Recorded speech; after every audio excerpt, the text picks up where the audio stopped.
দর্শক আসসালামু আলাইকুম। পাবলিক পার্লামেন্ট অনুষ্ঠানে আপনাদের সবাইকে স্বাগত জানাচ্ছি আমি সিকান্দার রেমান। সমসাময়িক বিষয় নিয়ে আলোচনা করব। চারজন অতিথি এরই মধ্যে আমাদের সঙ্গে স্টুডিওতে এসে যুক্ত হয়েছেন। আমি পরিচয় করিয়ে দিচ্ছি। আমার ডান দিকে রয়েছেন সৈয়দ ইমরান সাদেক প্রিন্স, যুগ্ম মহাসচিব বিএনপি। এরপর রয়েছেন জাতীয় পার্টির মহাসচিব ব্যারিস্টার শামীম হায়দার পাটোয়ারি। আমার বাদিকে রয়েছেন রুহিন হোসেন প্রিন্স, সাবেক সাধারণ সম্পাদক সিপিবি। সবশেষ রয়েছেন এনসিপির যুগ্ম আহ্বায়ক সারোয়ার তুষার। আপনার চারজনকেই আলোচনায় স্বাগত জানাচ্ছি। আলোচনা শুরু করতে চাই সারোয়ার তুষার আপনাকে দিয়ে। বেশ কয়েকটি বিষয় রয়েছে, এর মধ্যে সাম্প্রতিক একেবারেই আলোচিত একটা বিষয়। আপনি জানেন বিশ্বকাপ চলছে, সারা বিশ্ব একটা আলোড়ন তৈরি হয়েছে। এরই মধ্যে বাংলাদেশের বিভিন্ন জায়গায়, টাঙ্গাইল, ঝালকাঠি, ঢাকার দোহারের নবাবগঞ্জ, সিলেটের কয়েকটি জায়গায় বিদ্যুৎ বিভ্রাটের ঘটনা ঘটেছে এবং এ নিয়ে ব্যাপক হট্টগোলের বিষয় হয়েছে। যদিও আজকেই সংসদে বিদ্যুৎ মন্ত্রী তিনি জানিয়েছেন যে এই সমস্যা থাকবে না, সমস্যা অনেকটাই কেটে গেছে। কিন্তু আমরা কিন্তু ঢাকার বাইরে বিভিন্ন মফস্বলের বিভিন্ন জায়গায় বিদ্যুৎ বিভ্রাটের ঘটনা দেখছি এবং মানুষের মধ্যে কিন্তু ক্ষোভ বাড়ছে। আপনাদের কাছে তথ্য কি? জি, আপনাকে ধন্যবাদ। ঢাকায় বসে আসলে এই যে সারা দেশে এই মুহূর্তে একটা অসম্ভব রকমের লোডশেডিং চলছে, এটা বোঝার কোনো উপায় নাই। প্রায় আপনি খোঁজ নিয়ে দেখবেন যে কোনো মফস্বল কিংবা গ্রামের এলাকায় 6 থেকে 7 ঘন্টা দৈনিক বিদ্যুৎ যাচ্ছে এবং যাচ্ছে যে সময়টা যাওয়ার কথা না সে সময়টাই যাচ্ছে, অর্থাৎ রাতের দিকে কিংবা ভোরে। একটা যুক্তি দেওয়া হচ্ছে যে এখন যেহেতু ফলে খেলার কারণে ওই সময়টাতে বিদ্যুৎ বেশি প্রয়োজন পড়ছে। কিন্তু তবু আমরা কিন্তু ধরেন অনেক দিন ধরেই সেই ঈদের মৌসুম থেকেই এই যে লোডশেডিংয়ের ব্যাপারটা এটা কিন্তু নিয়ন্ত্রণে আসে নাই। বরং একদিকে বিদ্যুৎ মন্ত্রী বলেছেন যে এটা ঠিক হয়ে যাবে, দুইটা কেন্দ্র সমস্যা ছিল, সমস্যা সমাধান হয়ে গেছে, এটা তিনি বলেছেন একদিকে। আরেকদিকে আবার রাজধানীতে আরেকটু বেশি লোডশেডিং করার জন্য প্রাইম মিনিস্টারের কাছে অনুমতিও চেয়েছেন। এখন যেহেতু এখন ঢাকার বিভিন্ন যেগুলো একটু নিম্নবিত্ত কিংবা নিম্ন মধ্যবিত্তের এলাকা, সেসব জায়গায় দৈনিক 2বার ইলেকট্রিসিটি যাচ্ছে এবং প্রত্যেকবার 1 ঘন্টা করে বা 2 ঘন্টা দৈনিক যাচ্ছে। যেগুলো একটু অভিজাত এলাকা সেখানে হয়তো এটা টের পাওয়া যাচ্ছে না। এখন এটা আরেকটু রেগুলার লোডশেডিংয়ের অনুমতি চেয়েছেন। এখন যদি প্রধানমন্ত্রী অনুমতি দেন তাহলে ঢাকাতে লোডশেডিং হবে, এরকম একটা অবস্থা আর কি এখন। এবং আপনি দেখেছেন যে মানুষ বিভিন্ন জায়গায় হাইওয়ে অবরোধ করেছে, হামলা হয়েছে, বিদ্যুৎ অফিস কিংবা ঘেরাওয়ের মতো ঘটনা ঘটেছে। এইরকম একটা গরমের সময়ে এরকম বিদ্যুৎ বিভ্রাট চলতে থাকলে এটা তো মানুষের জন্য একটা বিরাট চাপের বিষয় এবং বিরাট একটা নাভিশ্বাসের বিষয়। সেখান থেকে মানুষের এই প্রতিক্রিয়াগুলো, এখন এটাকে লোডশেডিংটা নিয়ন্ত্রণ করতে হবে, মানে লোডশেডিংটাকে কমিয়ে আনতে হবে। এখন যে ঘাটতি আছে, আমাদের তো উৎপাদন কম না, তাহলে এই ঘাটতি তো থাকার কোনো কথা না। সেইখান থেকে আপনার সরকারের উচিত হচ্ছে গ্রামের সাথে বৈষম্য না করা। আমাদের হচ্ছে যে আগে আমরা আওয়ামী লীগ আমলে দেখতাম, বা ওটা আমরা সবাই জানি যে সারা দেশকে মোটামুটি অন্ধকারে রেখে ঢাকায় বিদ্যুৎ থাকতো, মানে ঢাকার মানুষকে সন্তুষ্ট রাখতো যাতে মিডল ক্লাস না খেপে যায়। এখন যেন সেরকম কিছু না ঘটে। আপনার গ্রামে কিন্তু বিদ্যুৎ না থাকলে সেচ থেকে শুরু করে কৃষিকাজ থেকে শুরু করে অনেক কিছু, কিংবা এখন আমরা তো আমাদের প্রায় সব অঞ্চলেই প্রত্যেকটা গ্রামেই ঘরের ভিতর ছোট ছোট কারখানা আছে, কুটির শিল্প টাইপের কিংবা সুতা তৈরি করা নানা ধরনের ছোট ছোট কারখানা আছে। এই কারখানার উৎপাদনগুলো কিন্তু ব্যাহত হবে যদি ইলেকট্রিসিটি তারা না পায়, এবং আরও অন্যান্য সমস্যা তো আছেই। ফলে এখানে সরকারের উচিত হচ্ছে আপনার এই যেটা ঝামেলা এখন এই মুহূর্তে তারা বলছে এটা দ্রুততম সময়ের মধ্যে সমাধান করে বিদ্যুৎ নিশ্চয়তা দেওয়া, কারণ এটা বিদ্যুৎ ছাড়া তো মানুষের জীবন একেবারে আটকে যায়। একই বিষয়ে বেশির সংঘাতের পাঠার আপনাকে জানতে চাইব, যাদের সমস্যা নিয়ে আমরা আলোচনা করছি, হয়তো বিদ্যুৎ না থাকার কারণে তারা এই সমস্যা, তাদের বিষয়ে আলোচনা করছে সেটা তো দেখতেও পারছে না। সমস্যার গভীরে কতটা, মানে এটা কেন হচ্ছে না? বিগত দিনে মানে যে অব্যবস্থাপনা ছিল সেটার কারণে কি হচ্ছে, নাকি বর্তমান নতুন করে কোনো সমস্যা তৈরি হয়েছে? এখানে কয়েকটা ফ্যাক্টর আছে। একটা হচ্ছে উৎপাদন আমাদের একটা পর্যায়ে স্বয়ংসম্পূর্ণ হয়ে গিয়েছিল। তারপরে একটা পর্যায়ে দেখা গেল যে আমাদের বিদ্যুৎ উৎপাদন হয়ে আছে কিন্তু সঞ্চালন লাইন তৈরি নেই। সেই জন্য সেই সময় অনেক কোটি টাকা ক্যাপাসিটি চার্জ জমেছিল, সেটা এখনও বর্তমান সরকারের উপর দায় চলে আসছে। সেটা অটোমেটিক্যালি এক পর্যায়ে 70,000 কোটি টাকা ক্যাপাসিটি চার্জ ছিল। আমরা সংসদে বলেছিলাম যে ওই বিদ্যুৎ আছে থাম্বা নাই, তো সেটার একটা মাস্টার প্ল্যানের অভাব ছিল, সমন্বয়ের অভাব ছিল, তবে উৎপাদন ছিল। এখনও আমি মনে করি উৎপাদন যেটা আছে এখানে ম্যানেজমেন্ট সমস্যা আছে, এবং আরেকটা প্রবলেম হচ্ছে লাইনম্যান যারা আছে তাদের অনেক লেজিটিমেট গ্রাইভেন্স আছে। লাইনম্যানদের দিয়ে বিদ্যুৎ পরিচালন ব্যবস্থাটা এখনও পুরোপুরি সায়েন্টিফিকভাবে করা হয় না। আর শহর গ্রামের বৈষম্য তো আছেই। ঢাকা শহর সন্তুষ্ট থাকলে বা ঢাকা শহর দখল না হলে পলিটিক্যালভাবে আপনি বাংলাদেশ দখল রাখতে পারবেন, এটা একদম পলিটিক্যালি সেটেলড। সে কারণে ঢাকাকে তোষামত করা হয়, গ্রামকে করা হয় না। যেটি হয়েছে গ্রিন জাস্ট ইকুইটেবল ট্রানজিশন যেটা হওয়া উচিত ছিল, যে পার্সেন্টেজ, তার ধারে কাছেও বাংলাদেশ নাই। যে কারণে আমাদের পুরোপুরি এটা এনার্জিটা ডিপেন্ডেন্ট হয়ে গেছে নন রিনিউয়েবল সেক্টরের ক্ষেত্রে এবং এক্সপেন্সিভ। যে কারণে সামনে যখন বিদ্যুৎ বেড়েছে, তেলের দাম বেড়েছে, অটোমেটিক্যালি এনার্জির উপর প্রেশার পড়বে। তো আমি মনে করি নতুন সরকার নতুন উদ্যমে আসছে, নতুন কিছু কনসেপ্ট নিয়ে আসতে হবে। আর যেহেতু বিপ্লব পরবর্তী ভোটের সরকার, এখন বৈপ্লবিক পরিবর্তন করার সুযোগ আছে।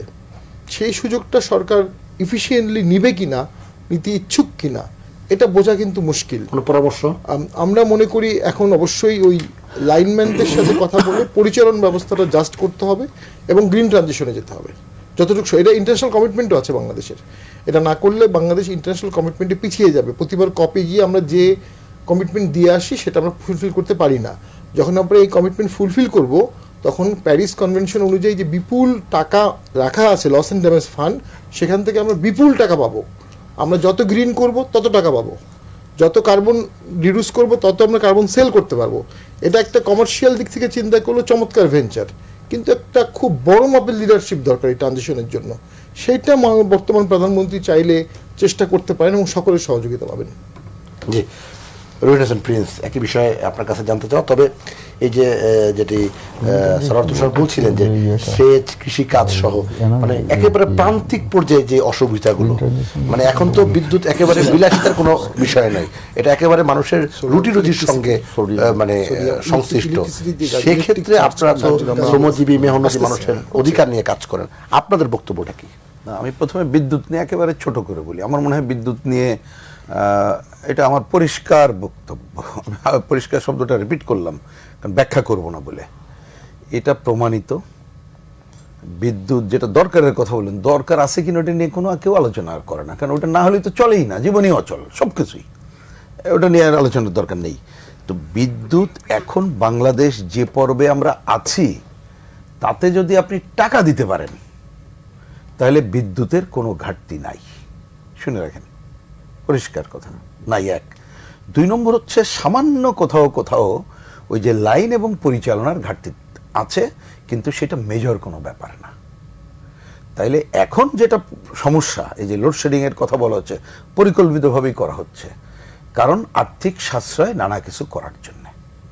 এটা চাইলে এ কথা আমার ধারণা, আমাদের যদি এখন যিনি মন্ত্রী আছেন উনি হয়তো অনিয়ারে বলবেন না, আলাদাভাবে জিজ্ঞেস করলে পাবেন। পিডিবির চেয়ারম্যানকে ডাকেন, আলাদাভাবে জিজ্ঞেস করেন, আমার এই কথার বাইরে যাবে না। এই প্রসঙ্গ কোনো একটু না বললে এটা আবার একটু ভুল হইতে পারে।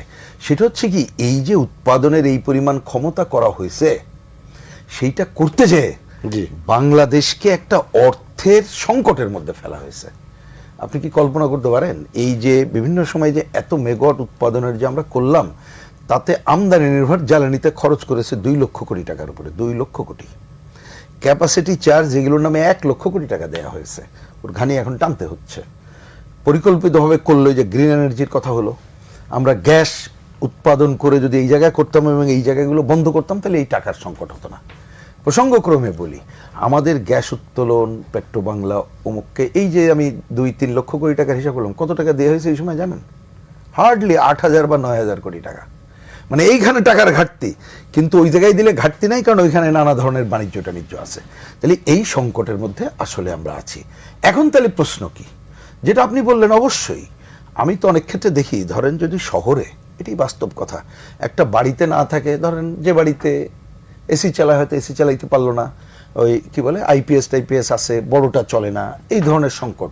কিন্তু গ্রামাঞ্চলে অন্ধকারে থাকতে পারে, কিন্তু ওই যে সেচ সহ একটা বড় বিষয় ক্ষুদ্র শিল্প, এই ধরনের বহু কাজ কিন্তু ব্যাহত হয়। এখন সরকারকে আসলে সিদ্ধান্ত নিতে হবে। প্রথম কথা, এটা নিয়েও সে পারবে না, ও কথা বলে লাভ নেই। ওই যে পাটোয়ারি কিছুটা বলেছেন যে যত কথা বলুক, ক্ষমতার ভারসাম্য রক্ষা করতে গেলে তার যেটা অনৈতিক, তবু এখানে সমবন্টন টন্টন তারা পারবে না, করবেও না। আমি এটা জানতাম না, আমি জানি না এটা কি প্রধানমন্ত্রীর কাছে চেয়েছে লোডশেডিং এর, এটা কি আজকে? আমি তো এটা আমি শুনে একটু আশ্চর্য হচ্ছি, ভাই প্রধানমন্ত্রীর কাছে কেন এটা চাইতে হবে? আমি তো খুবই ক্ষুব্ধ হলাম এইটা শোনার পরে। আমি এটার কোনো কারণ বুঝতে পারলাম না যে আমাদের জ্বালানি মন্ত্রী, উনি বীর মুক্তিযোদ্ধা, উনি কেন প্রধানমন্ত্রীর কাছে চান এটা? তো এটা কি মানে নিজে দায় নাই অন্য কারোর ঘাড়ে চাপতে চান? এটা তো একটা অন্যায় কাজ, আমি পরিষ্কার করে বললাম। কিন্তু এখন সরকার টাকা কিভাবে ম্যানেজ করবে করা দরকার, আসলে করা দরকার। এই কারণে আপনি গ্রামে গঞ্জে বিভিন্ন জায়গায় এইটাকে বাদ রাখাটা খুবই অনৈতিক কাজ হবে, সেইটা করা দরকার। লোডশেডিং নিয়ে আমি কোনো মন্তব্য করলাম না, কারণ আমি জানি এইটা আমরা বাদ দিলাম, এখানে আপনি একটা বিশেষজ্ঞ ডাকেন, আপনার এই টেবিলও আলোচনা হয়েছে, আমি নাম বলছি না, একজন দেশের জ্বালানি বিশেষজ্ঞ তিনি কিন্তু এখানে বসে বলেছেন যে উপায় নাই, এখন এই অবস্থায় সরকারকে লোডশেডিংই করা উচিত। মানে উনি ওনার অঙ্ক হিসাবে বলছেন যে টাকা বাঁচানোর জন্য এই করার জন্য লোডশেডিংটা মেনে নিয়েই করতে হবে। এখন মেনে নিয়ে যদি একান্তই আপনি করতে হয় তাহলে তখন তো সমবন্টন নিশ্চিত করতে হবে, তাহলে অগ্রাধিকার ঠিক করতে হবে। সেটা ইচ্ছা করলেও পারবে না। কিন্তু আমি পারবে না বললাম, সরকার আমার এই কথাকে চ্যালেঞ্জ করে তারা পারুক, সেইটা আমি প্রত্যাশা করি। এবং গ্রামে গঞ্জ যে কুটির শিল্প থেকে শুরু করে অন্য অন্য জায়গায় মানে শেষ কাজ সহ যাতে ব্যাহত নয়, এই জন্য তারা বিদ্যুৎ সরবরাহ করুক, যে কোনোভাবে টাকা অন্য জায়গা থেকে এনে, সেটাই আমরা প্রত্যাশা করব। জি, সকল প্রশ্ন, সকল জিজ্ঞাসা আপনার কাছে এতক্ষণ যে আলোচনা হলো, যেটি আমাদের রহিন হোসেন প্রিন্স ভাই বললেন, এটা আসলে কি আপনারা মানতে রাজি আছেন কিনা যে আর্থিক সাশ্রয়ের জন্য পরিকল্পিত লোডশেডিং? দেখুন, প্রথমে আমি আজকে এই শোতে আমাকে আমন্ত্রণ জানানোর জন্য আপনাকে ধন্যবাদ জানাচ্ছি। আমার সাথে সহ আলোচক যারা আছেন তাদের শুভেচ্ছা, দর্শক যারা দেখছেন তাদেরকে শুভেচ্ছা জানাচ্ছি। যদি আজকে খুব উত্তেজনাকর খেলা হচ্ছে, সবাই আমাদেরও অনেকের খেলার দিকেই হয়তো মনোযোগ, তারপরেও এখানে একটা গুরুত্বপূর্ণ আলোচনা আপনি অবতারণা করেছেন। বিদ্যুৎ, আসলে বিদ্যুৎ নিয়ে বিগত আওয়ামী লীগ আমলে যেই হরিলুট হয়েছে, সেই হরিলুটের দায়ভার কিন্তু আমাদেরকে এখন বহন করতে হচ্ছে। এখানে রহিন হোসেন প্রিন্স ভাই যে কথাটা বললেন যে লোডশেডিংটা করতে হচ্ছে, এটা বাস্তবতা। এই বাস্তবতাকে আপনি এড়াইতে পারবেন না। যেমন আর্থিক যে আপনার যে ক্ষতিটা বিগত আওয়ামী লীগ আমলে হয়েছে হরিলুটের মাধ্যমে, এই যে ক্যাপাসিটি চার্জের কথা বললো বা আরও অন্যান্য বিষয়গুলো আছে, এখানে বিভিন্ন এমনকি মুদির দোকানদার তাকেও আপনার বিদ্যুৎ কেন্দ্র তৈরি করার জন্য দায়িত্ব মানে অনুমতি দেওয়া হয়েছে। আপনার বাইরের দেশ থেকে আপনার নিয়ে এসে এখানে বিদ্যুৎ কেন্দ্র করে সেই বিদ্যুৎ কেন্দ্র বসে আছে এবং তাদেরকে বছরে বছরে ক্যাপাসিটি চার্জ দিতে হচ্ছে। এই যে আর্থিক একটা ইয়ের মধ্যে পড়া, মানে কি যায় ঘাটতির মধ্যে আমরা পড়ে গেলাম, এই মুহূর্তে বিএনপি মাত্র ক্ষমতায় এসছে 3.5 মাস হলো। এই সময়ের মধ্যে এই আর্থিক আমরা একটা মানে দৈন্যতার মধ্যেই কিন্তু আমরা ক্ষমতা দায়িত্ব নিয়েছি, একটা ভঙ্গুর অর্থনীতি আমরা পেয়েছি। সেইখান থেকে আমাদের যাত্রা শুরু করতে হয়েছে। এখানে আপনার এই আর্থিক সচ্ছলতা নিয়ে আসতে গেলে সময় লাগবে। সেই জন্যই হ্যাঁ, কিছুটা তো লোডশেডিংটা করতে হবে। তবে আমাদের মাননীয় প্রধানমন্ত্রী তারেক রহমান তিনি একটা নির্দেশনা দিয়েছেন যে আমাদের মূল অর্থনীতির যে সব জায়গাগুলো আছে, যেমন কৃষি, শিল্প, এগুলি যেন ব্যাহত না হয় এবং সেখানে বিদ্যুৎটা অগ্রাধিকার দিতে বলা হয়েছে। এখন আজকে মন্ত্রী বলেছেন কিনা আমি এটা জানি না, তবে এটা জিজ্ঞেস করার আসলে কোনো কিছু নাই এখানে। প্রধানমন্ত্রী অবশ্যই তাকে যদি বলা হয় উনি বলবেন যে গ্রাম অঞ্চলে যেন এই যে আজকে যে কথা বললো তুষার, যে এখানে 5-6 ঘন্টা বিদ্যুৎ থাকছে না, এই জিনিসটা হয়তো থাকবে না, এটাকে কমিয়ে আনতে হবে। এবং সেম আমরা শহরের মানুষ যারা, আমরাও এটা সাফার করতে রাজি আছি। আর এটা বলা হচ্ছে অভিজাত এলাকাগুলিতে হচ্ছে না। আমি যে এলাকায় থাকি এটা অভিজাত এলাকা কিনা জানি না, কিন্তু আমার সেই এলাকাতেও কিন্তু লোডশেডিং হচ্ছে। ঠিক দিচ্ছে, হচ্ছে, ঢাকা তো সব জায়গাতে হচ্ছে, এখানে ঢাকা শহরে কিন্তু হচ্ছে। ওই বিগত দিনে আমরা দেখেছি মানে সরকার একটা অজনপ্রিয় হওয়ার যে কয়টা বিষয় আছে তার মধ্যে বিদ্যুৎ একটা অবশ্যই এই যে বললেন যে খেলা হচ্ছে, এই বিশ্বকাপ নিয়ে তো সারা বাংলাদেশে একটা উন্মাদনা। সেই উন্মাদনার সময় হঠাৎ করে যদি বিদ্যুৎ না থাকে, স্বাভাবিকভাবে ক্ষোভ আপনারও থাকবে, আমারও থাকবে, তাই না? তো এইটা অজনপ্রিয় হওয়ার ক্ষেত্রে তো এটা একটা বিষয়। কিন্তু আমরা এমন একটা সিচুয়েশনে এসে পড়েছি, বিএনপি আমি তো আগেই বললাম মাত্র 3.5 মাস হলো ক্ষমতায় আমরা এসে আমরা উত্তরাধিকার সূত্রে এগুলো কিন্তু পেয়েছি। এগুলোকে ম্যানেজ করতে গেলে আমাদের অনেক কিছু আমাদের চিন্তা ভাবনা করতে হচ্ছে। তার মধ্যে আমরা ক্ষমতায় আসা মাত্রই আপনার এই যে জ্বালানির যে সংকট, এই যে আমেরিকা, ইরান, ইসরায়েলের যে যুদ্ধ, সেই যুদ্ধের কারণে দীর্ঘদিন আপনার জ্বালানি কিন্তু একটা বৈশ্বিক সংকটের মধ্যে আমরা পড়ে গিয়েছিলাম, সেটাও আমাদেরকে কিন্তু মোকাবেলা করতে হয়েছে।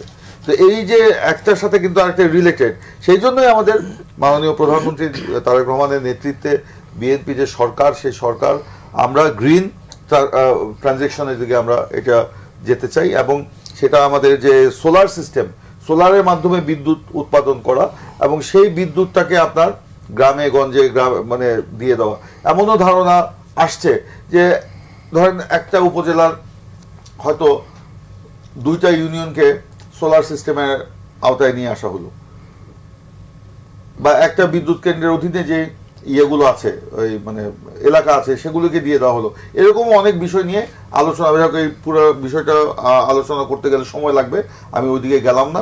হয়তো এরকম অনেক ধারণা আসছে, এবং আপনারা দেখেছেন যে আপনার ই কার, ই বাস বা ই টেম্পো, এগুলোর উপর কিন্তু জোর দেওয়া হচ্ছে, এবং সেগুলো সোলারের মাধ্যমে কিন্তু সেগুলো হবে। নতুন নতুন উদ্যোগ নিশ্চয়ই এটা বাহাবা দেওয়ার মতো এই বিষয়, কিন্তু যেগুলো আপনার মানে লস, সিস্টেম লস বলা হয়, যে অটো রিকশায় অবৈধভাবে চার্জিং, ফুটপাথ সহ বিভিন্ন জায়গায় অবৈধ লাইন, বিদ্যুৎ লাইন, এগুলো তো আছে, এগুলো তো চলছে, দীর্ঘদিন চলছে, এখনো চলছে। সেগুলোকে আপনি ইচ্ছা করলে একবারে উচ্ছেদ করা যাবে না, কারণ সেখানে আপনার সেটার সাথে জনগণের আপনার কর্মসংস্থানের একটা বিষয় কিন্তু জড়িত আছে। যেই চার্জিংয়ের মাধ্যমে যে অটো রিক্সাটা চালানো হচ্ছে, সেটার সাথে একটা পরিবার বা 2-3টা পরিবার জড়িত এই ইয়ের সাথে, সেইটা হঠাৎ করে আপনি এটা উচ্ছেদ করতে পারবেন না। এই জন্যই আমরা সেটাকে বৈধকরণের জন্য যেটা করা হচ্ছে, সেটা ই অটো যেটা বলা হচ্ছে, যে আমরা এখানে এই সোলারের মাধ্যমে বিদ্যুৎ নিয়ে সেই বিদ্যুতের মাধ্যমে আমরা অটোগুলো চালাবো, সেটা কিন্তু একটা প্রক্রিয়া চলছে, এবং এটা অনুমোদনের পর্যায়ে রয়েছে, এবং সংসদে কিন্তু গত অধিবেশনে এই ব্যাপারে কিন্তু বিলও পাস হয়েছে, একটা বিলও পাস হয়েছে। স্বাভাবিকভাবে একটা বিল মানে আইন পাস হয়েছে, আইনটাকে যখন বাস্তবে আপনি রূপ দিতে যাবেন সময় লাগবে। আর ইচ্ছা করলে আজকে বললে কালকে তো আপনি এই অটোগুলো এখানে উচ্ছেদ করতে পারবেন না, কারণ সেই যে অটোগুলো এইভাবে চলছে, সেগুলোকে আপনি উচ্ছেদ করেন, তাহলে সেই লোক আরেকটি যখন অটো কিনবে, তাহলে সেখানে টাকা লাগবে। গভর্নমেন্ট এইভাবেও চিন্তা করতেছে যে সেই অটোগুলো নিয়ে গভর্নমেন্ট সাবসিডি দিয়ে তাকে মানে এই কিস্তির মাধ্যমে সেটা দিতে পারে কিনা, সেটারও চিন্তা ভাবনা হচ্ছে, অনেক রকম আলোচনা হচ্ছে। এটা আগামী 2-3 মাসের মধ্যে হয়তো এই জিনিসটা একটা বাস্তবে রূপ দিবে। এবং এই যে আপনার ই বাস যেটা বলা হচ্ছে, সেটাও কিন্তু এরকম। এখন যেরকম ফুয়েলিং করা হয়, এই যে গ্যাস স্টেশনগুলিতে যে গ্যাস দেওয়া হয়, কিংবা এলপিজি, কিংবা আপনার ধরেন এই যে তেলের, ওরকম আপনার সোলারের মাধ্যমে আপনার সেই গ্যাস স্টেশনগুলিকে আপনার ই গ্যাসে পরিণত করা, এবং এনার্জির মাধ্যমে যে বাস চালানো, সেই ব্যাপারেও কিন্তু একটা উদ্যোগের নিয়ে আলোচনা হচ্ছে। যাই হোক, এটা নতুন উদ্যোগ নিতে গেলে তো একটা সময় লাগবে। আর আমাদের বাংলাদেশে একটা আমলাতান্ত্রিক জটিলতা তো আছেই, লাল ফিতার দৌরত্বকে যেটা বলা হয়, এই আমলাতান্ত্রিক জটিলতা কাটিয়ে ওই জিনিসটাকে আপনার মাঠে গড়ানোর জন্য যে সময়টা দরকার, সেই সময়টা অবশ্যই আমাদেরকে অপেক্ষা করতে হবে। এই পর্যন্ত আমাদের যে দুর্ভোগ, এই দুর্ভোগটা শুধু আপনি কেন, সবাইকে এটা সহ্য করতে হবে। এবং এই যে একটু আগে যেটা বললো যে মানে লোডশেডিং এর যে ব্যাপারটা, এটা শুধুমাত্র গ্রাম অঞ্চলে না, এটা সব জায়গায় লোডশেডিংটা সমানভাবে দেওয়া, এবং ওই যে আমাদের গ্রামীণ যে অর্থনীতি কিংবা আমাদের যে শিল্প, এখানে যাতে এইগুলো যাতে ক্ষতিগ্রস্ত না হয়, এটার জন্য প্রধানমন্ত্রীর স্ট্যান্ডিং একটা অর্ডার কিন্তু আছেই, সেগুলো করেই কিন্তু লোডশেডিংটা করা হচ্ছে বলে আমি মনে করি। জি, সরাত আপনার কাছে যেতে চাই। অর্থ বিল পাস হয়েছে, বেশ কয়েকটি আলোচিত বিষয়, যেটা বিগত দিনেও বলা হচ্ছিল, এবার আলোচনায় ছিল, কিন্তু শেষ পর্যন্ত বাতিল হয়েছে। কালো টাকা সাদা করার সুযোগ নেই। একই সঙ্গে ব্যক্তি আয়ের করমুক্ত আয়সীমা 4 লাখ টাকা করা হয়েছে, এবং ব্যাংক অ্যাকাউন্ট খুলতে কোনো টিআইএন নম্বর লাগবে না। বেশ কিছু পজিটিভ বিষয় কিন্তু এসেছে। আপনারা সংসদ এবং সংসদের বাইরেও এই বিষয়গুলো নজরে এনেছেন। সরকার নিশ্চয়ই এই সিদ্ধান্ত নিয়েছে। আপনারা কি ইতিবাচকভাবে দেখছেন, নাকি এর মধ্যেও কোনো আপনাদের বক্তব্য আছে? না, এই বাজেটের ব্যাপারে তো আমরা বলেছি যে কিছু জায়গা তো পজিটিভ আছে। যেমন এই যে সংশোধন করার সময়ে একটা জিনিস, ক্ষুদ্র যারা দোকানদার কিংবা এই লেভেলের ব্যবসায়ী, তাদের একটা জিনিস একটু স্বস্তি দেবে, সেটা হচ্ছে যে ওই অগ্রিম কর একটা নিতে যাচ্ছিল, এটা থেকে সরকার সরে এসেছে। এটা নিলে আসলে দ্রব্যমূল্যের দাম বাড়তো, অনেক কিছু হতো। এখন চেষ্টা আছে অনেকগুলো জিনিস চেঞ্জ করার, কিন্তু যেটা বাজেট নিয়ে আমাদের সার্বিক বক্তব্য, এই বাজেট বাস্তবায়ন করাটাই তো হলো হবে সবচেয়ে চ্যালেঞ্জ। কারণ দুটো বড় অনুমানের উপরেই বাজেটটা দাঁড়িয়ে আছে। একটা হচ্ছে 9,38,000 কোটি টাকার একটা বড় বাজেট, প্রধানমন্ত্রী বলেছেন যে এটা বাস্তবতার নিরিখে এত বড় বাজেট দিতে হয়েছে, সেটা আপত্তি থাকতো না যদি সেটা বাস্তবায়নের একটা সুনির্দিষ্ট রোডম্যাপ আমরা দেখা যেত। এখন আমরা 6 মাস বাজেটটা ধরেন কালকে থেকে পাস হয়ে গেলে এরপরে 6 মাস পরেই কিন্তু বোঝা যাবে যে কতটুকু কোন জায়গায় কতটুকু অগ্রগতি হলো। দ্বিতীয় জিনিস হচ্ছে যে সবচেয়ে যেটা কন্টেস্টেড এই বাজেটের, এটা হচ্ছে আপনার 6,95,000 কোটি টাকা রেভিনিউ কালেকশনের টার্গেট। এটা করতে হলে বাংলাদেশের মানে ইতিহাস সৃষ্টি করতে হবে আর কি মোটামুটি। এখন এনবিআর এই 1 বছরের মধ্যে এমন কোনো জাদুকাঠির বা এমন কোনো ম্যাজিক তার কাছে আছে বা এমন কোনো আলাদিনের চেরাগ আছে যেটা দেশে এই বছরেও তার আয় হচ্ছে বা উত্তোলন হচ্ছে 3,30,000 কোটি টাকার মতো। টার্গেটই ছিল মনে হয় 4,30,000 কোটি টাকা, মানে 4,30,000 কোটি টাকায় 1 লক্ষ কোটি টাকা ঘাটতি। সেখানে আপনি 6,95,000 কোটি টাকার মধ্যে এনবিআরকে টার্গেট দিয়েছেন 6,50,000 কোটি টাকার মতো। তাহলে প্রায় দ্বিগুণ, এখন যা সে তুলতে পারে তার দ্বিগুণ তাকে তুলতে হবে। আচ্ছা, যদি তুলতে পারে, ধরে নিলাম একটা অলৌকিক কিছু একটা হলো, তুলতে পারে, তাহলেও তাকে অভ্যন্তরীণ খাত থেকে ঋণ নিতে হবে 1,12,000 কোটি টাকা ব্যাংক থেকে। ব্যাংক থেকে কিন্তু ঋণ নেওয়াটা অর্থনীতিবিদরা বলেন যে এটা খুব একটা ভালো না অর্থনীতির জন্য, কারণ তখন তারা ওই বিনিয়োগ করার উৎসাহ হারিয়ে ফেলে কিংবা প্রাইভেট সেক্টরটা স্কুইজ করে। এখন আপনি কর্মসংস্থান তৈরি করতে চাচ্ছেন, কর্মসংস্থান তো আর খালি সরকারের কর্মসংস্থান না, বেসরকারি কর্মসংস্থানও। তো বেসরকারি খাতে যদি বিনিয়োগ না আসে, কর্মসংস্থান আসে কোথা থেকে? এগুলো কেবল সিম্পল আলোচনা। তাহলে যদি 6,95,000 কোটি টাকার আপনি টার্গেট তো পূরণ করতে পারবেন না বোঝা যাচ্ছে, ধরেন যদি 60%ও কাভার করতে না পারে, তখন মানে ঘাটতিটা কোন জায়গায় যাচ্ছে, তখন এটার চাপ কোন দিকে আসবে, তাই না? ধরেন 3,30,000 কোটি টাকা এখন আপনি তুলতে পারেন, আপনি আরও খুব বেশি ইফোর্ট দিয়ে দুর্নীতি, অনিয়ম, এগুলো মিসম্যানেজমেন্টগুলো কমিয়ে ইফিসিয়েন্সি বাড়িয়ে 4.5 লক্ষ কোটি টাকা তুলতে পারলেন, তবু তো প্রায় 2 লক্ষ কোটি টাকা ঘাটতি থাকবে। ঘোষণা দিয়ে শুরু করেছেন 1,12,000 কোটি টাকা আপনি ঋণ নেবেন অভ্যন্তরীণ খাত থেকে। যখন 2 লক্ষ কোটি টাকা আপনার ঘাটতি থাকবে, তখন আপনি এটা পূরণ করবেন কিভাবে? ওই বাইরের লোন তো অবারিত না, বাইরের লোন একটা লিমিট আছে এবং কঠিন কঠিন শর্ত, ওই শর্ত পূরণ করতে গিয়ে আবার একটা চাপ আপনার ইকোনমির মধ্যে পড়বে। বিশেষত IMF এর সাথে সরকারের টানাপোড়েনটা কিন্তু আমরা জানি। এটা ভালো যে ওয়ার্ল্ড ব্যাংক কিছু লোন দিচ্ছে, দেখলাম যে লোন বা সহায়তা একই লোনই তো সম্ভবত 1.1 বিলিয়ন ডলারের মতো একটা সহায়তা দিচ্ছে, যেটা এই মুহূর্তে একটা স্বস্তি দেবে। কিন্তু IMF এর লোনটা আমাদের এই জন্য দরকার, একে তো টাকা দরকার, দ্বিতীয়ত হচ্ছে অন্য যাদের কাছ থেকে আমরা টাকা চাই বা লোন চাই, তারা কিন্তু IMF দেখে সিদ্ধান্ত নেয় যে IMF এর ওই দেশ সম্পর্কে মানে অবস্থানটা কী। ফলে এখানে দুটো বড় কাজ দেখেন, আমরা এত বললাম, এত সমালোচনা, এত বিরোধিতা হলো, সরকার কর্ণপাত করলো না। এখন IMF এর কথা ঠিকই কাজটা করছে কি, এনবিআর আপনি পৃথকীকরণ, আপনি ওই অধ্যাদেশটা বাতিল করে দিয়েছিলেন, ল্যাপস করে দিল সরকার। কোনো বিরোধিতা বা কোনো সমালোচনা, কিছু কোনো যুক্তি সরকার তখন শুনলো না। এখন যখন IMF এটার কারণে আপনাকে লোন দিল না, লাস্ট সামিটে অর্থমন্ত্রী তো গেলেন তার টিম নিয়ে, সেখানে কিন্তু এটার কারণে আপত্তি প্রকাশ করা হয়েছে। আরও কয়েকটা ছিল, কিন্তু মেজর যে দুটো ব্যাপার, একটা ব্যাংক রেজলিউশন অধ্যাদেশ নিয়ে কথা হয়েছে, একটা এনবিআর নিয়ে কথা হয়েছে। এনবিআর ব্যাপারে বলেছে আপনারা যদি এটা পৃথকীকরণ না করেন তাহলে আমরা লোন দেবো না। আর ব্যাংক রেজলিউশন অধ্যাদেশের 18, যেটা নিয়ে সবচেয়ে বেশি আলোচনা হলো, 18 ক যে ধারাটা ঢুকিয়ে দেওয়া হয়েছিল, যার মধ্যে দিয়ে সবাই বলছেন যে ওই পুরনো ঋণ খেলাপিরা আবারও ফেরত আসার সুযোগ পাবে, এই ধারাটা এখন বাদ দিতে যাচ্ছে সরকার। জনগণের কথায় না, কিন্তু আমার আপনার কথায় না, IMF এর কথায়। ফলে এই যে সার্বিক দিক থেকে আমি মনে করি যে বিএনপি সরকার কিন্তু এই মুহূর্তে রাজনৈতিকভাবে একটা আপার হ্যান্ডে আছে। সবাই প্রশংসা করছে, বাজেটে দেখেন প্রধানমন্ত্রীর মিষ্ট ভাষণ থেকে শুরু করে একটা আন্তরিক মনোভাব, এগুলোতে প্রশংসা হচ্ছে, কিন্তু ধাক্কাটা আসবে আমার ধারণা অর্থনৈতিক। এটা সামাল দেওয়াটা সরকারের জন্য মেজর চ্যালেঞ্জ হয়ে যাবে সামনের দিনগুলোতে। এবং এটা তো এমন না যে সরকার যদি এই খাদে পড়ে আমরা খুব খুশি হব, কারণ এটা তো দেশের সমস্যা হবে। এটা নিয়ে আমরা অত্যন্ত চিন্তিত যে এই সমস্যা কিভাবে সরকার সমাধান করবে। আজকের ভাষণ যদি আপনি দেখেন প্রধানমন্ত্রীর, তিনি 3টা কথা প্রায়োরিটির কথা বলেছেন, যেগুলো আমরাও মনে করি প্রায়োরিটি হওয়া উচিত। একটা হচ্ছে কর্মসংস্থান, বিনিয়োগ, আর একটা হচ্ছে সংস্কার, অর্থনৈতিক সংস্কারের কথা তিনি বলেছেন। এখন এই বিনিয়োগ 2টা সফর সে করে আসলো, এই সফর কিন্তু আমরা স্বাগত জানিয়েছি, মালয়েশিয়া এবং চীন সফর। কিন্তু সেখানে বিনিয়োগের ব্যাপারে কিন্তু খুব যে বড় কোনো আশ্বস্ততা হয়ে এসছে সরকার, এরকম কিন্তু না, বা মানে অন্তত এখানে খুব বেশি প্রগ্রেস নাই। কিন্তু চীনের কিছু ইন্ডাস্ট্রি এখানে রিলোকেশনের কথা এসেছে। সামনে হয়তো যদি আমরা এটা ফলো আপ করতে পারি, তাদের সাথে সম্পর্কটা ঘনিষ্ঠ করতে পারি, তাহলে হয়তো কিছু চীনের এখানে আমরা দেখবো যে তারা হয়তো এখানে আমাদেরকে কিছু অর্থনৈতিক সহযোগিতা করছে। কিন্তু চীনের লোন নেওয়াটাও একটা আবার টেনশনের বিষয়। আপনি জানেন চীনের লোন নিলেন মানে আপনি একটা বিরাট ফাঁদের মধ্যে পড়ে গেলেন। ফলে সরকারের জন্য এই সফরটা আমরা যেটা বুঝি, সেটা হচ্ছে একটা জিও পলিটিক্যাল বা পররাষ্ট্রনৈতিক জায়গা থেকে এটা একটা ভালো সফর, কিন্তু অর্থনৈতিক দিক থেকে কিন্তু এই সফরের খুব একটা মানে আপনি যে গুড নিউজ পাচ্ছেন ব্যাপারটা এরকম না। তাহলে কিভাবে আমরা এই যে আপনার আরেকটা জিনিস যেটা দেখলাম সেটা হলো যার আয় কম তাকে আয়কর দিতে হবে বেশি।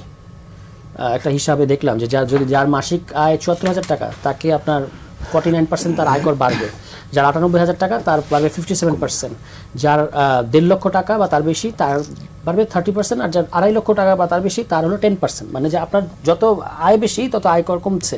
আর আয় যার ধরেন ৭৪,০০০ মাসে, এটা তো মধ্যবিত্ত ফ্যামিলি, তার মানে তাহলে তার তো ইকোনমিক স্ট্রেইনটা আরও এখানে বাড়ছে। এরকম অনেকগুলো লুপহোল কিংবা স্ববিরোধিতা, কন্ট্রাডিকশন কিংবা প্রবলেম এই বাজেটের মধ্যে আছে, সেগুলো কিভাবে সরকার সর্ট আউট করবে। এটা দুর্ভাগ্যজনক হচ্ছে যে এই বাজেট অধিবেশন খুব বেশি বাজেট নিয়ে কিন্তু আলোচনা হয় নাই। ২-৩ জন আলোচনা করেছেন ২ বেঞ্চ থেকে, সরকার এবং বিরোধী দল, কিন্তু ওভারঅল এখানে অন্যান্য বিষয় নিয়েই কোনো কোনো ক্ষেত্রে ইতিহাস চর্চা, কোনো কোনো ক্ষেত্রে ওয়াশিং মেশিন, কোনো কোনো ক্ষেত্রে মুতা বিবাহ, এইসব বিষয় নিয়ে আলোচনা বেশি হয়েছে। কিন্তু বাজেটের আলোচনাটা মানে যদি ক্রিটিকটা আরও বেশি আসতো তাহলে সমাধানটা আরও বেশি আসতো। একমাত্র আমি দেখলাম যার বাজেট বক্তৃতা আমার খুব পছন্দ হয়েছে, তিনি হচ্ছেন সরকার দলীয় এমপি, যদিও মানে টেবিল চাপড়ানো পেয়েছেন বিরোধী দল থেকে, আপনার কিবরিয়া সাহেব হবিগঞ্জ। তিনি কিছু জেনুইন কথা বলার চেষ্টা করেছেন যে ব্যাংকের ওই যে র্যাঙ্কিংয়ের ব্যাপারে 6% হলেই ইয়ানফসি হয়, আমাদের এখানে 61%, কিন্তু আমাদের কোনো সেই অর্থে কোনো ইয়ে নাই, মানে আমরা এটা নিয়ে চিন্তিত না। ফলে ইকোনমিক স্ট্রেইনটা উনি এখানে বলার চেষ্টা করেছেন। আরও বেশি বেশি যদি সরকারি দলের এমপিরা এগুলো তুলে ধরতেন তাহলে ভালো হতো আর কি। কিন্তু আমরা দেখেছি যে এক ধরনের ডিস্ট্রাকশনই বেশি দেখতে পেয়েছি বাজেট আলোচনার নাম করে। তো এই অর্থনৈতিক সংকটটাই এখন সবচেয়ে বেশি আমাদের জন্য মানে হ্যান্ডেল করাটাই সবচেয়ে বড় চ্যালেঞ্জ।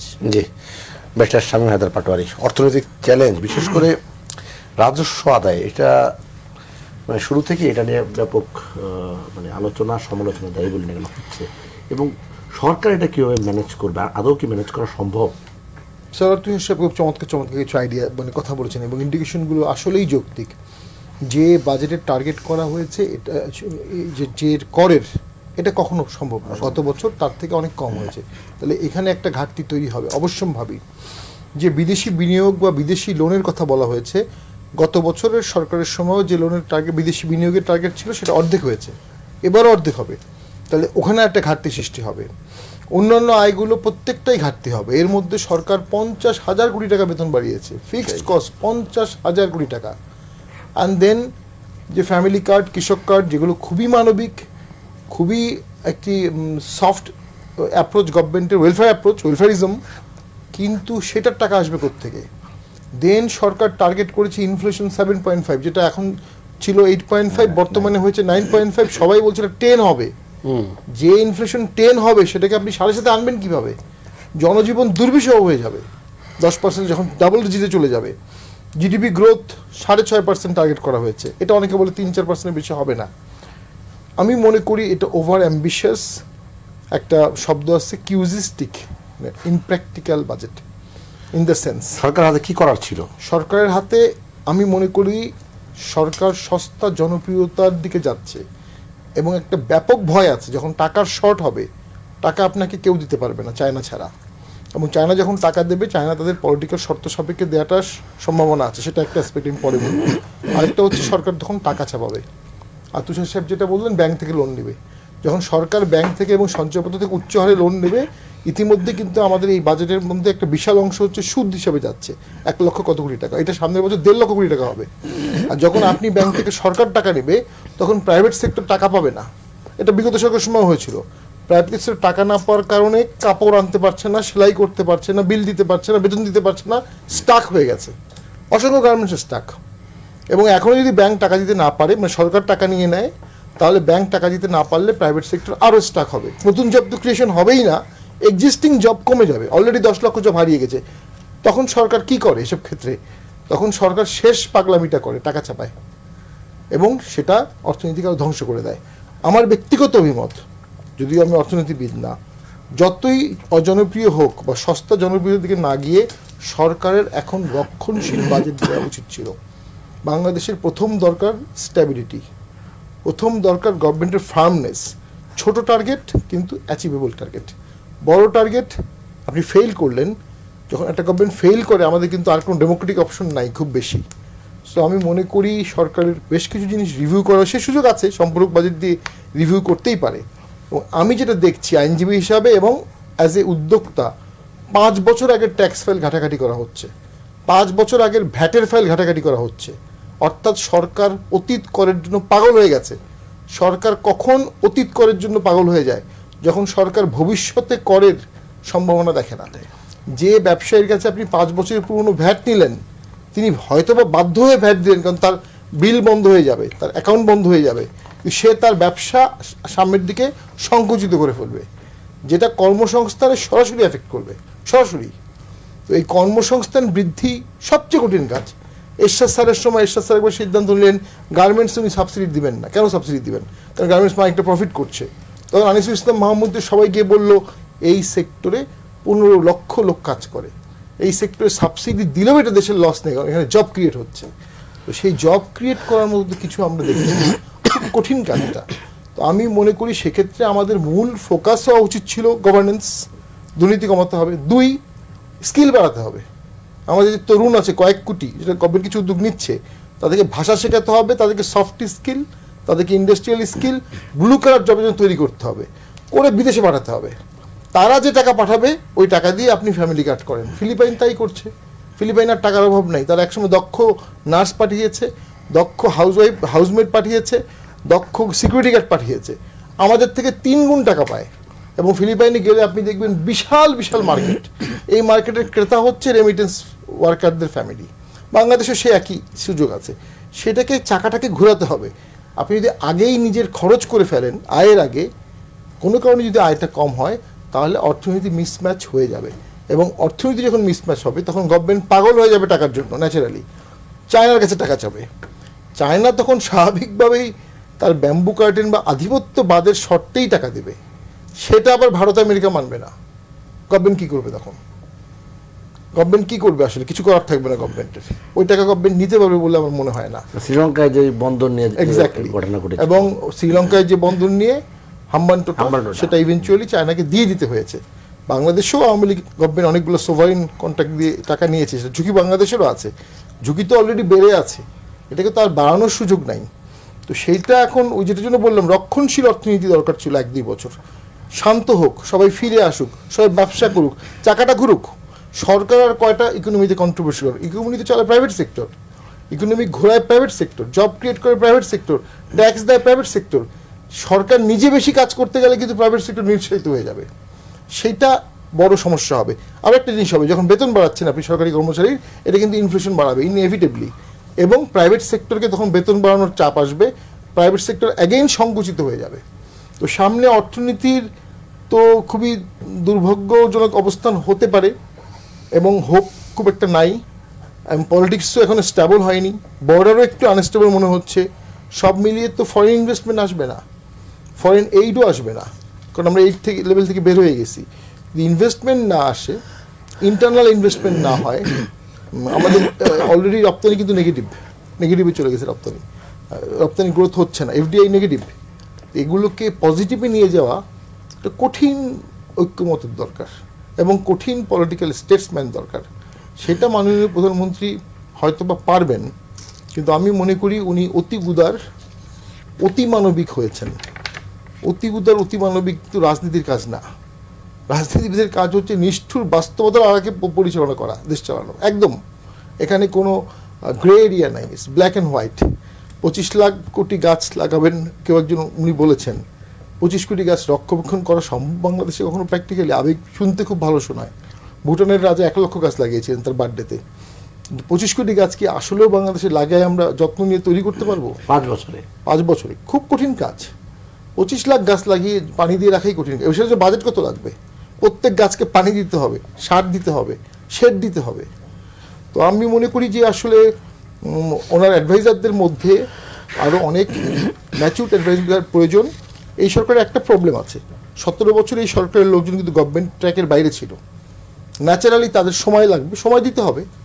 কিন্তু একবার ভুল করে ফেললে দেশ, জাতি, অর্থনীতি হয়তোবা সেই ভুল থেকে ফিরে আসতে পারবে না। সেই জায়গায় আমার আশঙ্কা আছে। জি, রহিন হোসেন প্রিন্স, অনেকগুলো বিষয় সামনে এসেছে। রাজস্ব আদায় কিভাবে হবে, বিদেশি বিনিয়োগ আদৌ হবে কিনা, হলে কোন প্রক্রিয়া হবে, সেই সঙ্গে সরকার যেই মানবিক কাজগুলো, ফ্যামিলি কার্ড, কৃষক কার্ড সহ মানবিক যে কাজগুলি হাতে নিয়েছে, সেগুলি তবে সবার আগে যে আলোচনাটা সেটা হচ্ছে সরকারি কর্মচারীদের বেতন বৃদ্ধি। এইটা সমাজে এই যে বৈষম্যের কথা আপনারা বলছেন, সেই বৈষম্য কি বাড়াবে না কমাবে? আচ্ছা, আমি ওইখানে আসি, তার আগে একটু জাস্ট যে আলোচনা এটাকে ধরেই একটু আসি, কারণ সংশ্লিষ্ট বিষয়ে যে দুজন আলোচনা করলেন গুরুত্বপূর্ণ পয়েন্ট আসছে। কারণ এটা আসছে এই কারণে, কারণ আমরা যে প্রেক্ষিতে এখানে আছি, আমরা একটা স্থিতিশীলতা চাই, প্রথম পয়েন্ট। কিন্তু এই ব্যাপারে কোনো দ্বিমত নাই। এবং মনে রাখতে হবে যে আমরা একটা সংকটপূর্ণ পরিবেশের মধ্যে দিয়ে আসছি। একসময় কোভিড ছিল, একটা সংগ্রাম ছিল, তারপরে অন্তর্বর্তীকালীন সময় ইকোনমিতে কি বলবো, স্থিতিশীলতা দূরের কথা, একটা দুর্নীতির একটা নতুন ধরনের উপখ্যান আমরা দেখলাম। সুইস ব্যাংকে টাকা জমার খবর দেখছেন 41% অতীতে সব রেকর্ড ছাড়িয়ে গেছে। এবার দুর্নীতি লুটপাট, আমি যে এই সময়কালে, এবং সংসদে সরকারি দলের পক্ষ থেকেই এখন বলাই হয়েছে যে এই সময়কালে দুর্নীতির কিভাবে বিচার করা যায়। আমরা কিন্তু প্রথম দিক থেকে বলে আসছিলাম যে অতীতের অন্য দুর্নীতির সাথে এই সময়কালের শ্বেতপত্র প্রকাশ করে যা যা করা সেটা করতে হবে। তার মানে পরিস্থিতি কিন্তু এই রকমের। এই পরিস্থিতিতে এবার আমি আসি, যে আলোচনাগুলো অনেক হয়েছে ওইটা আমি রিপিট না করে যাই। আমাদের অর্থমন্ত্রীর ওনার, আমি বাজেট আলোচনার অনেক পয়েন্টটা দুইটা একটা পজিটিভ পজিশন বলি, কারণ দেখেন একটা বাজেট একটা দর্শন থাকে। তো আমি হয়তো লেফট পজিশন থেকে যে দর্শন চাই সেটা এটা হয়নি, আমি সেই আলোচনাও যাচ্ছি না, প্রেজেন্ট পজিশনের মধ্যে থেকে বলছি। উনি অনেক আলোচনার মধ্যে ধরেন একটা আলোচনা অলরেডি এটা এস্টাবলিশড যে আমাদেরকে এগুলো করতে 3 বছর লাগবে। ঠিক আছে, নিয়ে অন্তপক্ষে আমরা যদি বুঝি সেটা নিয়ে দ্বিমত করছি না, কারণ এইরকম সংকটপূর্ণ পরিবেশে 2-4 দিন আনতে পারবো সেটি না। 2 নম্বর, IMF এর ব্যাপারে উনি আগে বলেছিলেন এবং এটা বলেছেন যে এই নির্ভরশীলতা কিন্তু আমাদের ক্ষতি করে, সুতরাং এটা নিজের পায়ে দাঁড়ানোর জায়গাটা করতে হবে। এখন এই দুইটা যদি তিনি মিন করেন তাহলে তো তার পুরো টিমকে মিন করতে হবে। ওইটা মিন করে আমার অগ্রাধিকার বিবেচনা করলেই কাজগুলো করতে হবে। সেই অগ্রাধিকারে যদি আমাকে বলেন অগ্রাধিকারের প্রথম দরকার আমার কৃষক, ক্ষেত মজুর, এই জায়গাগুলো, কারণ ওই উৎপাদনটাই কিন্তু আমাদেরকে অন্যতম রক্ষা কবচ হবে দেশের ভেতরে। শ্রমজীবী মানুষ, গার্মেন্টস থেকে শুরু করে অন্যরকম, আমি ব্যাখ্যায় যাচ্ছি না, এগুলো সবাই জানে। বিদেশে অবস্থানরত শ্রমজীবী মানুষ এবং ভবিষ্যতে যারা বিদেশে যাবে তারা কি ওই ধরনের হয়ে যাবে নাকি দক্ষ হয়ে যাবে, তা ন্যূনতম আপনি এই জায়গাগুলোকে অগ্রাধিকার দিয়ে, এবং যে কলকারখানা বন্ধ হয়ে গেছে ওইটা যাতে আর বন্ধ না হয়, বন্ধগুলো চালু হয়, কর্মসংস্থানের ক্ষেত্র তৈরি হয়, সেই জায়গাটাকে গুরুত্ব দিয়ে আপনি আপনার জায়গাগুলো নিয়ে আসবেন। এবং নিজে প্রধানমন্ত্রী যেটা শো করছেন সাধারণ পজিশন, সেইটা তার দলীয় নিচ থেকে সব জায়গায় হচ্ছে কিনা, হচ্ছে, আপনি কি মনে করেন? না সেটা পরের আলোচনা, আমি ওইটা এক কথা যাব না, আমি সব তথ্য জানি না, সব জায়গায় হচ্ছে আমি তা মনে করি না। এক কথা বলে আমি ওই আলোচনায় ঢুকছি না, আসল আলোচনা তাহলে কাটেল হয়ে যায়। তা সেইটা একটা দুর্নীতি, লুটপাট অমুক জায়গায় এটা হচ্ছে কিনা, আপনি সংসদে দেখেন নাই প্রধানমন্ত্রী কি বলবেন, অন্য দলেরও দেখলাম কি মানে যারা ধর্ম নিয়ে অনেক কথা বলে তারই মেয়ের নামে এইগুলো। সুতরাং এইটা একটা ঘটবে এই অর্থনীতি, আমি সেই আলোচনা যাচ্ছি না, আসল জায়গায় আসি। তাহলে এইরকম একটা জায়গায় পুরো দল, সংসদ তাদের প্রস্তুত করে জনগণকে আশাবাদীর কথা তো বললেই হবে না, বাস্তবায়ন, বাস্তব হইতে হবে। আর বাস্তববাদী হতে যায় নতুন ধরনের সংকট আপনি তৈরি করবেন কিনা, কিছু আলোচনা হয়েছে, আমি সেটা যাচ্ছি না। রাজস্ব আদায়, তার অভিঘাতগুলো কি কি হয় এটা কিন্তু কম বেশি সবাই জানে ইতিমধ্যে, মানে যারা সচেতনরা। তাহলে আপনি এইরকম একটা জায়গায় দাঁড়িয়ে, আমি একটু আগে যেটা বললাম, আপনি আমাদের দেশে অপ্রাতিষ্ঠানিক খাতে শ্রমিকের সংখ্যা তো 80%-এর বেশি। তাদের জন্য আপনি কি করলেন? জাতীয় ন্যূনতম মজুরির কথা কেন বললেন না? যে শ্রম আইন পাশ করা হয়েছে খুব কারেক্টলি, অনেক পয়েন্টের মধ্যে তো একটা অ্যাড্রেস করা হয়েছে। ধরুন আজ থেকে 3 বছর আগে যে ন্যূনতম মজুরি বিভিন্ন সেক্টরে যতটুকু করা হয়েছে, বাস্তবায়ন হয়েছে কিনা আমি সে আলোচনায় যাচ্ছি না। 3 বছর পরে সেটা কিন্তু পুনর্মূল্যায়ন করার কথা, এই বছরই এটা করতে হবে। এখনো পর্যন্ত টিম গঠন হয় নাই। তা আপনি সেই জায়গায় গুরুত্ব না দিয়ে অবশ্যই শ্রমিকদের, মানে কি বলে, সরকারি কর্মকর্তা কর্মচারীদের বাস্তব অবস্থা অনুযায়ী প্রয়োজন আছে, কিন্তু আপনি যদি ওইটা দেওয়ার মতো টাকা থাকে তাহলে তার আগে আপনি কেন এটা ভাবলেন না, শ্রমজীবী মানুষের কথা। সুতরাং এইটা না ভেবে, আমি জানি না যে বিগত দিনের সরকার টরকার ওই ধরনের আমলা, সরকারি কর্মকর্তা এবং বিশেষ বিশেষ বাহিনীকেই খুশি করার কথা চিন্তা করে ভাবছিল যে ওইখানে খুশি রাখতে গেলে সব খুশি হবে, সেইটা তো হয় না। তা আপনি এখনকার বাস্তবতায় আপনি এই জায়গাটাগুলো করার পরে আপনি বড় বড় প্রজেক্ট করবেন না বলছেন, ঠিক আছে, তারপরে তো কতগুলো বড় প্রজেক্টের আমরা খবরাখবর দেখছি। আপনার যদি সক্ষমতা থাকে আপনি আগে জাতীয় ন্যূনতম মজুরি ঘোষণা করেন, বিভিন্ন শ্রমজীবী মানুষের স্বার্থের টাকা আগে দেন, তারপর ওইখানে দেন। কিন্তু যেভাবে দেখেন প্রচার প্রপাগান্ডা, ওইটা আলোচনা।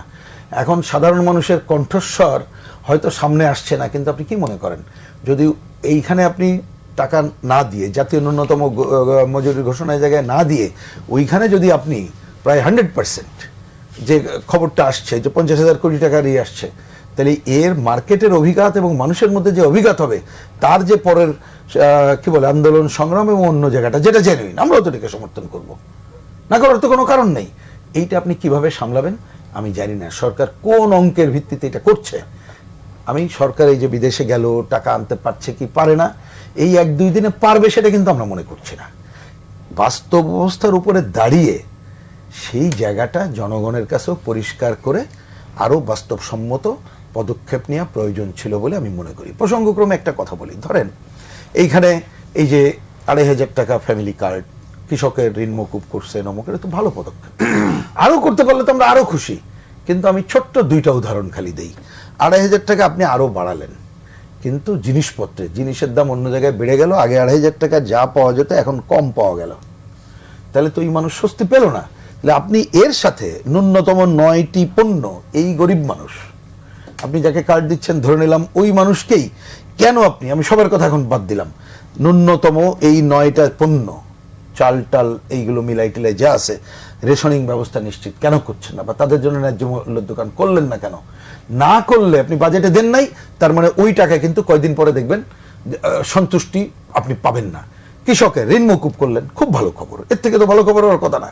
কিন্তু এখন কৃষক যখন সার, বীজ, কীটনাশক, পানি, এই খরচ যদি আপনি না কমাতে পারেন, তার যদি উৎপাদন ব্যয় না কমে, আবার উৎপাদন পণ্য মার্কেটে যে যদি কম দাম পায়, সেক্ষেত্রে সরকার সহায়তা করে ওইটা কিনে নিয়ে যদি না দিতে পারে, তাহলে তো আবার সে একটা সংকটে পড়বে। আপনি এখন 12 লক্ষকে মওকুফ করছেন, কয়দিন পরে আবার ঋণ খেলাপি হবে। তার মানে আপনি যে ডেভেলপমেন্টের কথা বলা হচ্ছে বা যে মানুষকে স্বস্তি দেওয়া হচ্ছে, সেইটাকে যদি স্থিতিশীল জায়গায় না দিতে পারেন, তাইলে হবে না। তো এইবারে যদি অন্ততপক্ষে এইরকম কয়েকটা জায়গায় আগে ধরে করতে পারা যেত, তাইলে হতো। দেন কর্মসংস্থানের চ্যালেঞ্জ তো প্রধান। কিন্তু আপনি বলেন তো ভাই, আমি জানি না এখানে কেউ আছেন সুনির্দিষ্ট করে বলতে পারবেন কিনা যে কর্মসংস্থানের সুনির্দিষ্ট কোনো বক্তব্য, কোনো প্রস্তাবনার খবর কি আমরা পেয়েছি?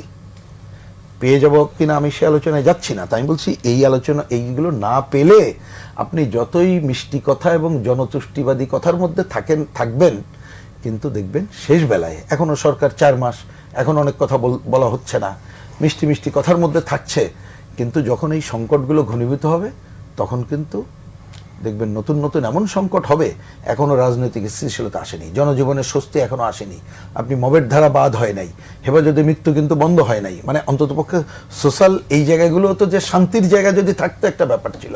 সুতরাং এই শান্তির জায়গা এখনো হয় নাই। অপশক্তিও আপনার বিরুদ্ধে আছে, দেশি বিদেশি, ঘরের মধ্যে ঘরের বাইরে। তা সেই জায়গাগুলোতে আমার মনে হয় সরকারকে আরও সহনশীল হওয়া দরকার ছিল। বাজেট পাস হবে কালকে, যদিও এখানে আপনি এই যে বললেন যে স্বস্তি দেওয়ার ক্ষেত্রে বলেছে, আমি তো উল্টা কথা বলি, এই প্রস্তাব আসলো কেন? যেটা পরে আজকে প্রধানমন্ত্রী যে প্রস্তাব করছেন, তো প্রধানমন্ত্রী এটা করতে হবে কেন? কেন আগে এই প্রস্তাবগুলো আপনারা করলেন? তো এটা কি একটা মুখোশী? যাচ্ছে আমি ভাই প্রথমে বাড়িয়ে দিলাম 10 টাকা, আমার বাড়ির কর্তা এসে বললো আরে না 10 টাকা না, এই বাড়ানো এবার আমি বাদ দিলাম, ওনার খুবই হাতে তালি পাইল। কিন্তু এইটা তো ছিলই না। আপনি বরঞ্চ যে জায়গায় আছে, যেমন শামীম হায়দার পাটোয়ারি, প্রাইভেট খাত, অন্য জায়গাগুলো যে কথাগুলো বললেন, ওকে তো অস্বীকার করার জায়গা নেই। আপনি তো সেই জায়গাটা একটা স্থিতিশীল জায়গায় রাখবেন। আপনি দুর্নীতির উপখ্যান যাতে বন্ধ হয়, সেই জন্য না আরো কঠোর পজিশন নেবেন, 1 টাকাও যাতে পাচার না হতে পারে, বললেই হয়ে যাবে আমি তা বলছি না। তাহলে আপনি এই ধরনের কতগুলো ওই জায়গায় কঠোর বার্তা দেন, আর ভেতরেরটা এই ধরনের যে জনগোষ্ঠী, প্রান্তিক জনগোষ্ঠী সহ যাদের কথা বলছি, আগে সেই স্বস্তি দেওয়ার ক্ষেত্রে যদি আগানোর ক্ষেত্রে করা যেত ভালো হতো। আমি মনে করি এখনো সুযোগ আছে। বাজেট পাস হওয়ার পরেও আপনি হয়তো সবটা করতে পারবেন, এটা আমরা জানি, কিন্তু সেই জায়গায় যদি অগ্রাধিকার বিবেচনা করে সরকার, দল এবং অন্য গোষ্ঠীর যারা এটার সপক্ষে থাকবে, তাদেরকে আস্থায় নিয়ে যদি করে, তাইলে হ্যাঁ 3 বছরের মধ্যে আমরা কতটুকু অগ্রগতির দিকে যেতে পারি আমরা সেটা দেখতে চাই। আমি একটা কথা বলে শেষ করি, আগে যে বিদ্যুৎ নিয়ে কথা বলেছেন, এই সরকার ওই যে বললাম অন্যরা এই যে লুটপাট করেছে, এইবারও আপনি আমাকে বলতে পারলে আমি খুশি হব, বা এখন না বলুক, ওরা আমাদেরকে বলুক যে এইবার আমি এই যে একটা সোলার তো অবশ্যই, আপনি আবার সোলারের গান গেয়ে ওইটাকে প্রজেক্ট নির্ভর করলে দেখবেন যে ওইটা কিন্তু আর একটা ডিজাস্টার হবে। আমাদের দেশের পেট্রোবাংলাকে পাপেক্সকে তাকে বাজেট বাড়িয়ে নিজস্ব সক্ষমতা অর্জনের জায়গাটা কিন্তু অন্যতম জায়গা করতে হবে। সেই জায়গায় এখনো দৃশ্যমান কোনো ভূমিকা আমরা কিন্তু দেখতে পেলাম না। অন্তর্বর্তীকালীন সরকারও এই যে আপনার ক্যাপাসিটি চার্জ এগুলো বাতিলের জন্য বা এগুলো বাতিলের যেমন ভূমিকা নেয় নাই, এবারও বাজেটে এখনো পর্যন্ত আমার চোখে এটা দৃশ্যমান হয়নি। এই কাজগুলো সরকারকে করতে হবে বলে আমি মনে করি। জি, সৈয়দ নাসার প্রিন্স, বরাবরের মতো সকল প্রশ্ন আপনার কাছে। এবং একটা হতাশার কিছু নাই। একটা ফ্যাসিবাদের বিরুদ্ধে আন্দোলন, এবং সেই আন্দোলনটা আমরা দুর্নীতি, লুটপাট এগুলোর বিরুদ্ধেই তো করেছি। এটার পরে একটা গণ অভ্যুত্থানের পরে মানুষের বিশাল একটা আকাঙ্ক্ষা, আমাদের জনগণের কাছে দেওয়া যে কমিটমেন্ট, সব কিছু নিয়ে কিন্তু আমরা সরকার পরিচালনা করছি। আমি আগেই বলেছি যে আমরা মাত্র 4 মাস ধরে আমরা সরকারে আছি।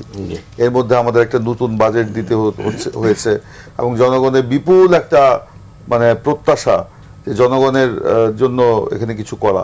এবং আমাদের মাননীয় প্রধানমন্ত্রী আজকে তো তার বক্তব্যে বলেছেন 3টা প্রায়োরিটি, যেটা শামীম ভাই বললেন যে এখানে বিনিয়োগ, কর্মসংস্থান এবং সংস্কার, সে কাজগুলো আমরা অগ্রাধিকার দেব। কর্মসংস্থানের মূল টার্গেট হচ্ছে কর্মসংস্থান, যেই প্রজেক্টেই নেই না কেন। এই যে পদ্মা ব্যারেজ কিংবা তিস্তা প্রকল্প, যেটা রহিন হোসেন প্রিন্স ভাই বলার চেষ্টা করলেন যে বড় প্রজেক্ট নিবে বলে নাই, কিন্তু দু একটা দেখা যাচ্ছে। আমরা কিন্তু বলি নাই যে বড় প্রজেক্ট নেব না, আমরা আওয়ামী লীগের মতো মেগা প্রজেক্ট নিব না, কিন্তু আমরা সেই মেগা প্রজেক্ট নিব যে মেগা প্রজেক্টে একদম প্রান্তিক জনগোষ্ঠীর আয় ইনকাম বাড়ে, কর্মসংস্থানের সৃষ্টি হয়, উৎপাদন, কৃষি উৎপাদন বাড়ে, শিল্প উৎপাদন বাড়ে, সেই মেগা প্রজেক্ট নিব। এই যে আপনার কি বলে পদ্মা এবং তিস্তার যে প্রকল্প দুইটা, এই প্রকল্পটা নিলে কত কোটি মানুষের আপনার উপকার হবে, কৃষি উৎপাদনের ক্ষেত্রে, কর্মসংস্থানের ক্ষেত্রে, পানি ব্যবস্থাপনার ক্ষেত্রে এবং সেচের ক্ষেত্রে ইত্যাদি ইত্যাদি। এগুলো কিন্তু বিশাল একটা স্টাডি করে কিন্তু এই পর্যায়ে সেগুলো নেওয়া হচ্ছে। এখন হতাশার কিছু নাই, আমরা কাজটা শুরু করেছি। আমাদের মাননীয় প্রধানমন্ত্রী বলেছেন আগামী 2 থেকে 3 বছরের মধ্যে আমরা জনগণের আয় আমরা দ্বিগুণ করতে চাই। হতাশার বিষয় না, বিষয়টা দ্বিগুণ করতে চাই। এবং কোনো উচ্চবিলাস না থাকলে, কোনো উচ্চ আকাঙ্ক্ষা না থাকলে আপনি কোনোটা বাস্তবায়ন করতে পারবেন না। আপনার টার্গেট থাকতে হবে। হ্যাঁ, এটা আমরা বলিনি যে কালকে এটা বাস্তবায়ন করে ফেলবো। প্রিন্স ভাই তো বললেন যে এটা 3 বছরের, আমাদের মাননীয় অর্থমন্ত্রী বলেছেন 3 বছরের মধ্যে আমরা এগুলো বাস্তবায়ন করব। এখানে হ্যাঁ, এর মধ্যে যেখানে যেখানে আমাদের সমস্যা আছে সেগুলো আমরা হয়তো বাদও দিতে পারি পরবর্তীতে। তিনি বললেন যে এই যে কালো টাকা সাদা করার ব্যাপারে বাজেট উপস্থাপনই বা হলো কেন?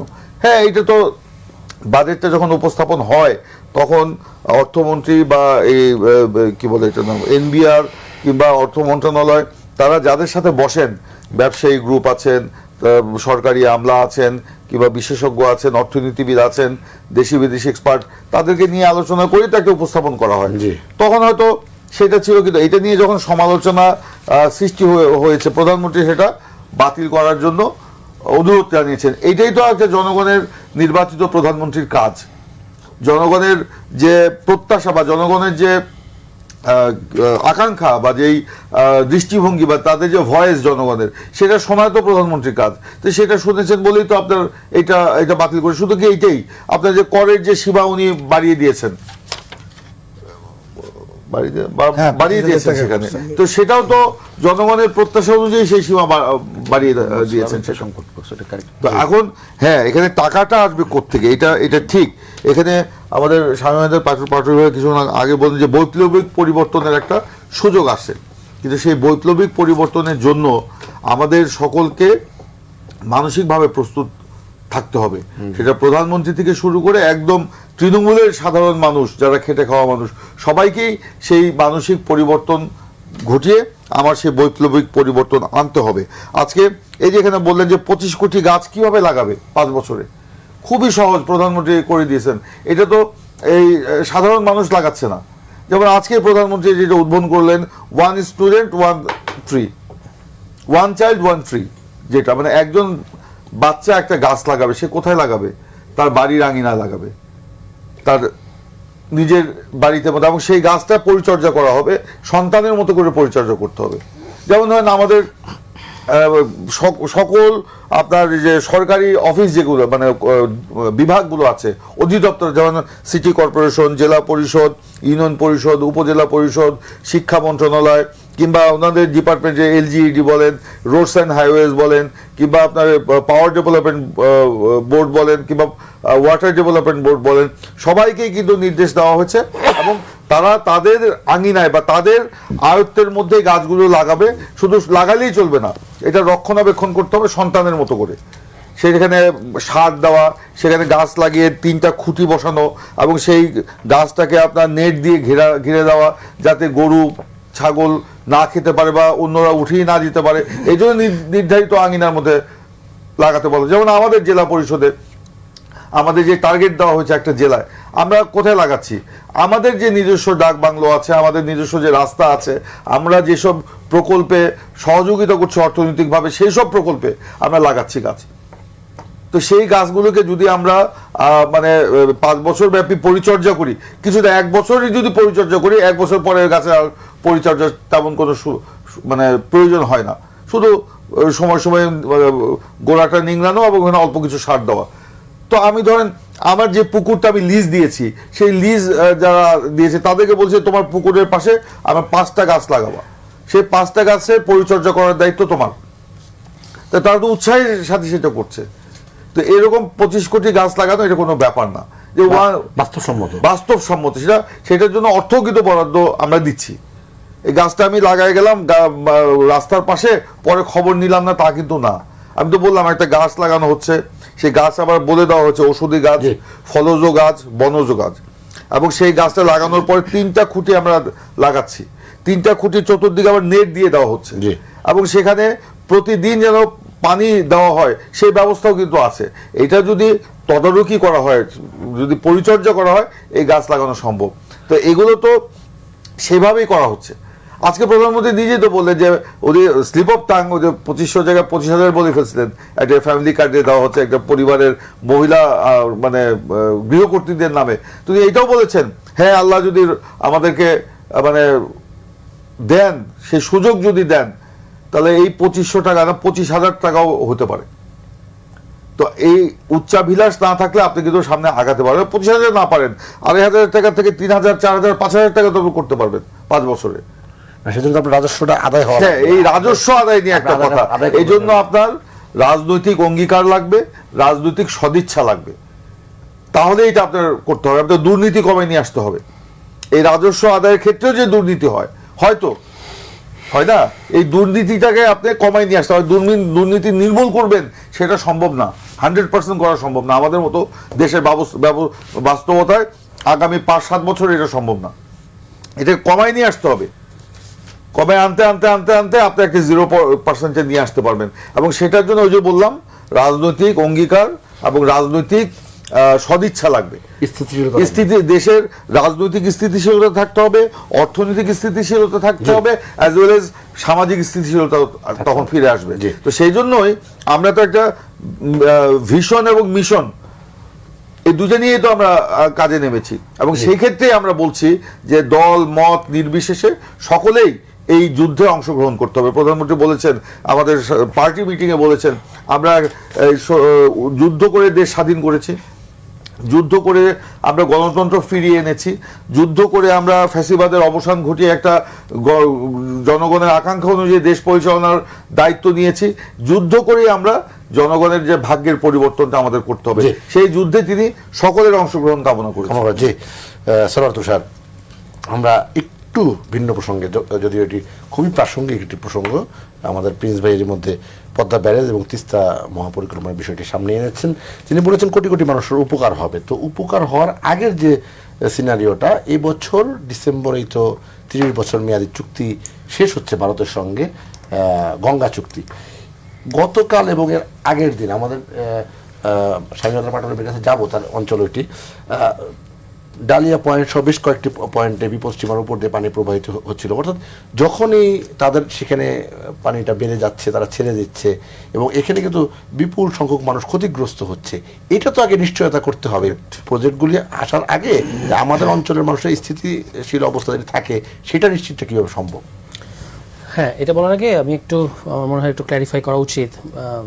প্রিয় প্রিন্স ভাই একটা জিনিস বলেছেন সুইস ব্যাংক প্রসঙ্গে, এটা কিন্তু একটা ভুল বোঝাবুঝি পত্রিকার ওই হেডিংয়ের কারণে, যে বাংলাদেশ থেকে টাকা পাচার হয়ে 43% টাকা বেড়েছে। ব্যাপারটা এরকম না।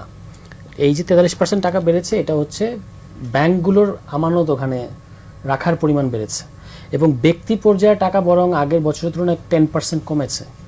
আর এখন যে পরিমাণ টাকা আছে তার 98.6% হচ্ছে ব্যাংকগুলোর। তারা ওই যে এলসি নিষ্পত্তি, আন্তর্জাতিক বাণিজ্য, অনেকগুলো কারণে ওখানে সুইস ব্যাংকগুলোতে টাকা রাখাটা প্রেফার করে। ফলে এটা একটা অর্থনীতিবিদরা বলছেন যে একটা রেগুলার প্রসেস, নিয়মতান্ত্রিক ব্যাপার। এটা ওই সুইস ব্যাংকে আমাদের যে একটা পারসেপশন যে টাকা পয়সা যারা একটু দুর্নীতি করে তারা ওখানে গিয়ে রাখে, এইটা সেই ঘটনা না। ফলে এটা একটু ক্ল্যারিফিকেশনের দরকার আছে। আর অন্য যেটা বলেছেন যে আমাদের তো পানির সংকট আছে, আবার আমাদের উপর এক ধরনের পানি আগ্রাসনও আছে ভারতের। কারণ এটার ক্ষেত্রে আমরা সরকারের একটা দেখতে পাচ্ছি, গতকাল সম্ভবত পানি সম্পদ মন্ত্রীও বলেছেন, আজকে প্রধানমন্ত্রীও বলেছেন যে তিস্তা মহাপ্রকল্প এটা বাস্তবায়ন করা হবেই, যে নামই হোক করা হবে। তো আমরা চাই যেটা করা হোক। এবং এর পাশাপাশি ইন্ডিয়ার যে আপনার গঙ্গা চুক্তি আমাদের যেটা শেষ হয়ে যাবে ডিসেম্বরে, এটা কিন্তু মানে আপনি দেখবেন যে এই মুহূর্তে পুশিন করা হচ্ছে কিংবা অবৈধ অনুপ্রবেশকারী বলা হচ্ছে বাংলাদেশকে, কিন্তু এই যে এটা আমাদের প্রায়োরিটি গঙ্গা চুক্তি নবায়ন করা, হ্যাঁ, গ্যারান্টি ক্লজ সহকারে, এটা কিন্তু ভারত আলোচনা করতে চায় না। ফলে ভারতকে এটা আলোচনা করানোটাও একটা কূটনৈতিক বা পররাষ্ট্রনৈতিক দক্ষতার বিষয় বা সরকারের একটা স্কিল হিসেবে বিবেচিত হবে, যে তাকে বলা যে এই গঙ্গা চুক্তিটা আমরা বাস্তবায়ন মানে নবায়ন করতে চাই এবং সেখানে এই গ্যারান্টি ক্লজগুলো থাকতে হবে। সম্ভব হলে এখানে নেপালকে যুক্ত করা, এটা করতে পারলে আমাদের জন্য ভালো হবে। ফলে ভারত, আপনি যেটা বলতেছেন যে তাদের যখন প্রয়োজন, মানে আমরা যদি এটা ভারতের উপর নির্ভরশীল হয়ে থাকি, সম্ভবত পদ্মা ব্যারেজটা এই কারণেই করতে চাওয়া হচ্ছিল যে আমাদের যেন তারা যখন প্রয়োজন পানি ছেড়ে দিল, আবার যখন আমাদেরকে শুকিয়ে মরার প্রয়োজন, এক ধরনের আমাদের মধ্যে পানির দেশকে মরুকরণ করে রাখা হচ্ছে। এটা তো ভারত আমাদের সাথে এই অন্যায় আচরণটা করে যাচ্ছে। এখন চীন কিন্তু তিস্তা প্রকল্পের ক্ষেত্রে তার একটা আগ্রহের কথা দেখিয়েছে, মানে কিছু লজিস্টিক সাপোর্ট দিবে। কিন্তু এই ক্ষেত্রে ভারতের রিয়াকশন কী হবে, এটা একটা ইম্পর্টেন্ট বিষয়, কারণ এটা তো একেবারে তার মানে চিকেন নেকের নিচে অবস্থান করতেছে। ফলে এটা তার এখানে অনেক বক্তব্য থাকবে বলে আমার ধারণা। কিন্তু এর বাইরেও নদী ব্যবস্থাপনায় চীনের একটা দক্ষতা আছে, অন্যতম দক্ষ দেশ পুরো পৃথিবীতে। তার কাছ থেকে আমরা নদী ব্যবস্থাপনার কিছু লজিস্টিক্স এবং অন্যান্য দক্ষতা যদি করা যায়, মানে কূটনীতি করে যদি চীনের কাছ থেকে আদায় করা যায়, সেটা একটা পজিটিভ দিক হবে। কিন্তু এখানে সবসময় আপনাকে ইন্ডিয়া এবং চীনের মধ্যে একটা ব্যালেন্স করা, বিশেষত তিস্তা একটা বড় বিবাদের বিষয় হতে যাচ্ছে বলে মনে হয়। এটা সরকার সফলভাবে আমাদের ইন্টারেস্টটাকে প্রধানত মাথায় রেখে যদি সফলভাবে ম্যানেজ করতে পারে, সেটা করা উচিত হবে। জি, পেশা স্বামী পাটোয়ারি। দুটি বিষয়, একটা হচ্ছে ওই যে কর আদায় সহ সমন্বিত দেশ গঠন করতে হলে আপনাকে জাতি গঠন করতে হবে প্রথম। অর্থনীতি এবং রাজনীতি, সার্বভৌমত্ব, স্বাধীনতা, বর্ডার, এগুলোর জন্য জাতিসত্তা লাগবে, ঐক্যমত লাগবে। সাকিব মাশরাফি ক্রিকেট খেললে কি বাংলাদেশ ক্রিকেটের ক্ষতি হতো না লাভ হতো? স্ট্রং হতো পলিটিক্সটা বাদ দিয়ে, তার ক্রিকেট মেধা থেকে কাজে লাগালে। প্রাণ গোপাল দত্ত যদি পলিটিক্স বাদ দিয়ে বাংলাদেশে একটা লেকচার দিতেন, রুগী দেখতেন, বাংলাদেশের উপকার হতো। আসাদুজ্জামান নূরের মতো বর্ষিয়ান অভিনেতা জেলে আছেন অনেক দিন, 2 বছর হয়ে গেছে। মোহাম্মদ আজের মতো গায়িকা জেলে আছে, অসংখ্য সাংবাদিক জেলে আছে, বিচারপতি খায়রুল্লাহ, তাদের দায় আমি অ্যাভয়েড করছি না, তাদের পলিটিক্যাল দায় আছে। কিন্তু বিনা বিচারে 2 বছর তাকে জেলে রাখবেন? নতুন গভর্নমেন্ট আসলে তো একটা পলিটিক্যাল সেটেলমেন্ট হয় সবসময়। ভোট মানে কিন্তু একটা সেটেলমেন্ট। জিয়াউর রহমানের আমলেও হয়েছে, এরশাদ স্যারের আমলেও হয়েছে। প্রত্যেক ভোটের পরেই রাজবন্দি মুক্তি দেওয়া হয়েছে। এবং সেই ক্ষেত্রে আমি মনে করি মাননীয় প্রধানমন্ত্রী উদার হওয়া উচিত। এবং উনি একটা চমৎকার কথা বলেছেন যে প্রতিহিংসা তো আমাকে পিঠে ব্যথা রিমুভ করবে না, সেটাকে ওনার কার্যকর করতে হবে। এবং এইটা তাকে বাংলাদেশে ভিন্ন মাত্রার উচ্চতায় রাজনীতিবিদে নিয়ে যাবে। যেটা আমি সবসময় বলি, জিয়াউর রহমান অত্যন্ত দক্ষ সেনা সদস্য ছিলেন। দেন উনি 65 সালে যুদ্ধ করেছেন, 71-এর সেক্টর কমান্ডার ছিলেন, ডেপুটি চিফ অফ স্টাফ ছিলেন, দেন উনি রাষ্ট্রপতি হয়েছেন, দেন জিয়াউর রহমান হয়েছেন। কিন্তু তারেক জিয়া সাহেব কিন্তু এক লাফে জিয়াউর রহমান হতে পারবেন যদি উনি জাতি গঠন করতে পারেন। সেটার মধ্যে অনেক মিশ্র প্রতিক্রিয়া আছে। রাজনীতি তো আর কোনো সরল পথ না, এটা মিশ্র প্রতিক্রিয়ার পথ। দেশের স্বার্থের সিদ্ধান্তটা আপনাকে নিতে হবে। আমেরিকা, চায়না, ইন্ডিয়া, এই 3 শক্তির বাংলাদেশের প্রতি অপরিসীম আগ্রহ আছে। সেই আগ্রহটা বাংলাদেশের স্বার্থে, এটা ভাবার কোনো কারণ নেই। এটা ট্যাকেল করতে গেলেও আপনাকে রাজনৈতিক ঐক্যমত লাগবে। 4টি 5টি 6টি দল মিলে সিদ্ধান্ত নেওয়ার পরেই এটি করতে হবে। 71 সালে যখন বাংলাদেশে যুদ্ধ শুরু হলো, ইন্দিরা গান্ধী প্রথম যে কাজটা করেছেন, অটল বিহারী বাজপেয়ীর বাসায় গিয়ে চা খেয়েছেন যে বাংলাদেশে যুদ্ধ হচ্ছে, আমি কি করব, আমি যদি যুদ্ধে এঙ্গেজ হই, পার্লামেন্টে আপনারা যদি বিরোধিতা করেন, আমি তো জাতি গঠন করতে পারবো না। অটল বিহারী বাজপেয়ী বলল 71 সালের যুদ্ধ নিয়ে আমরা কোনো কথা বলবো না। Same for Sheikh Hasina. শেখ হাসিনাকে যখন নেওয়া হলো, পার্লামেন্টে একটা শব্দ হয়নি, অথচ পার্লামেন্টে কিন্তু শেখ হাসিনার বিরোধী অনেকেই আছে। আন্দোলনে কিন্তু ভারতীয় মিডিয়া সম্পূর্ণ শেখ হাসিনার বিরুদ্ধে ছিল প্রথম থেকেই। তো সেরকম গঙ্গা পদ্মা চুক্তি, সেটা হওয়ার কথা ছিল 92 সালে, 93-তে হলো না, 94-তে হলো না, 95-তে হলো না, 96-তে গিয়ে হলো বা 97-তে গিয়ে হলো। ওটা শেষ হয়ে যাচ্ছে। ওটা শেষ হয়ে গেলে ভারতকে আমাদের ডিপ্লোম্যাটিক্যালি কনভিন্স করতে হবে এটা সাইন করার জন্য, কিন্তু আমরা তো সামরিক কোনো অ্যাপ্রোচ নিতে পারবো না, আদালতের অ্যাপ্রোচও নিতে পারবো না। তিস্তা যে সমন্বিত প্রকল্পটি, সেটা সবচেয়ে বেশি বেনিফিশিয়াল হবে আমার জেলা, আমার এলাকা, আশেপাশের এলাকা। এবং সেখানে আমরা একটা ব্রিজও করেছি, তিস্তা ব্রিজ, এলজিইডির লার্জেস্ট প্রজেক্ট, 1495 মিটারের, এবং সেটা শেষ হয়ে গেছে, উদ্বোধন হয়ে গেছে। আমার এমপি সময় 90% কাজ হয়ে গেছিলো। আমি একটা শিক্ষা যে এরকম একটা বড় ব্রিজ বা বড় প্রকল্প করলে ওই এলাকার গরিব মানুষ কীভাবে মধ্যবিত্ত হয়ে যায় চোখের সামনে।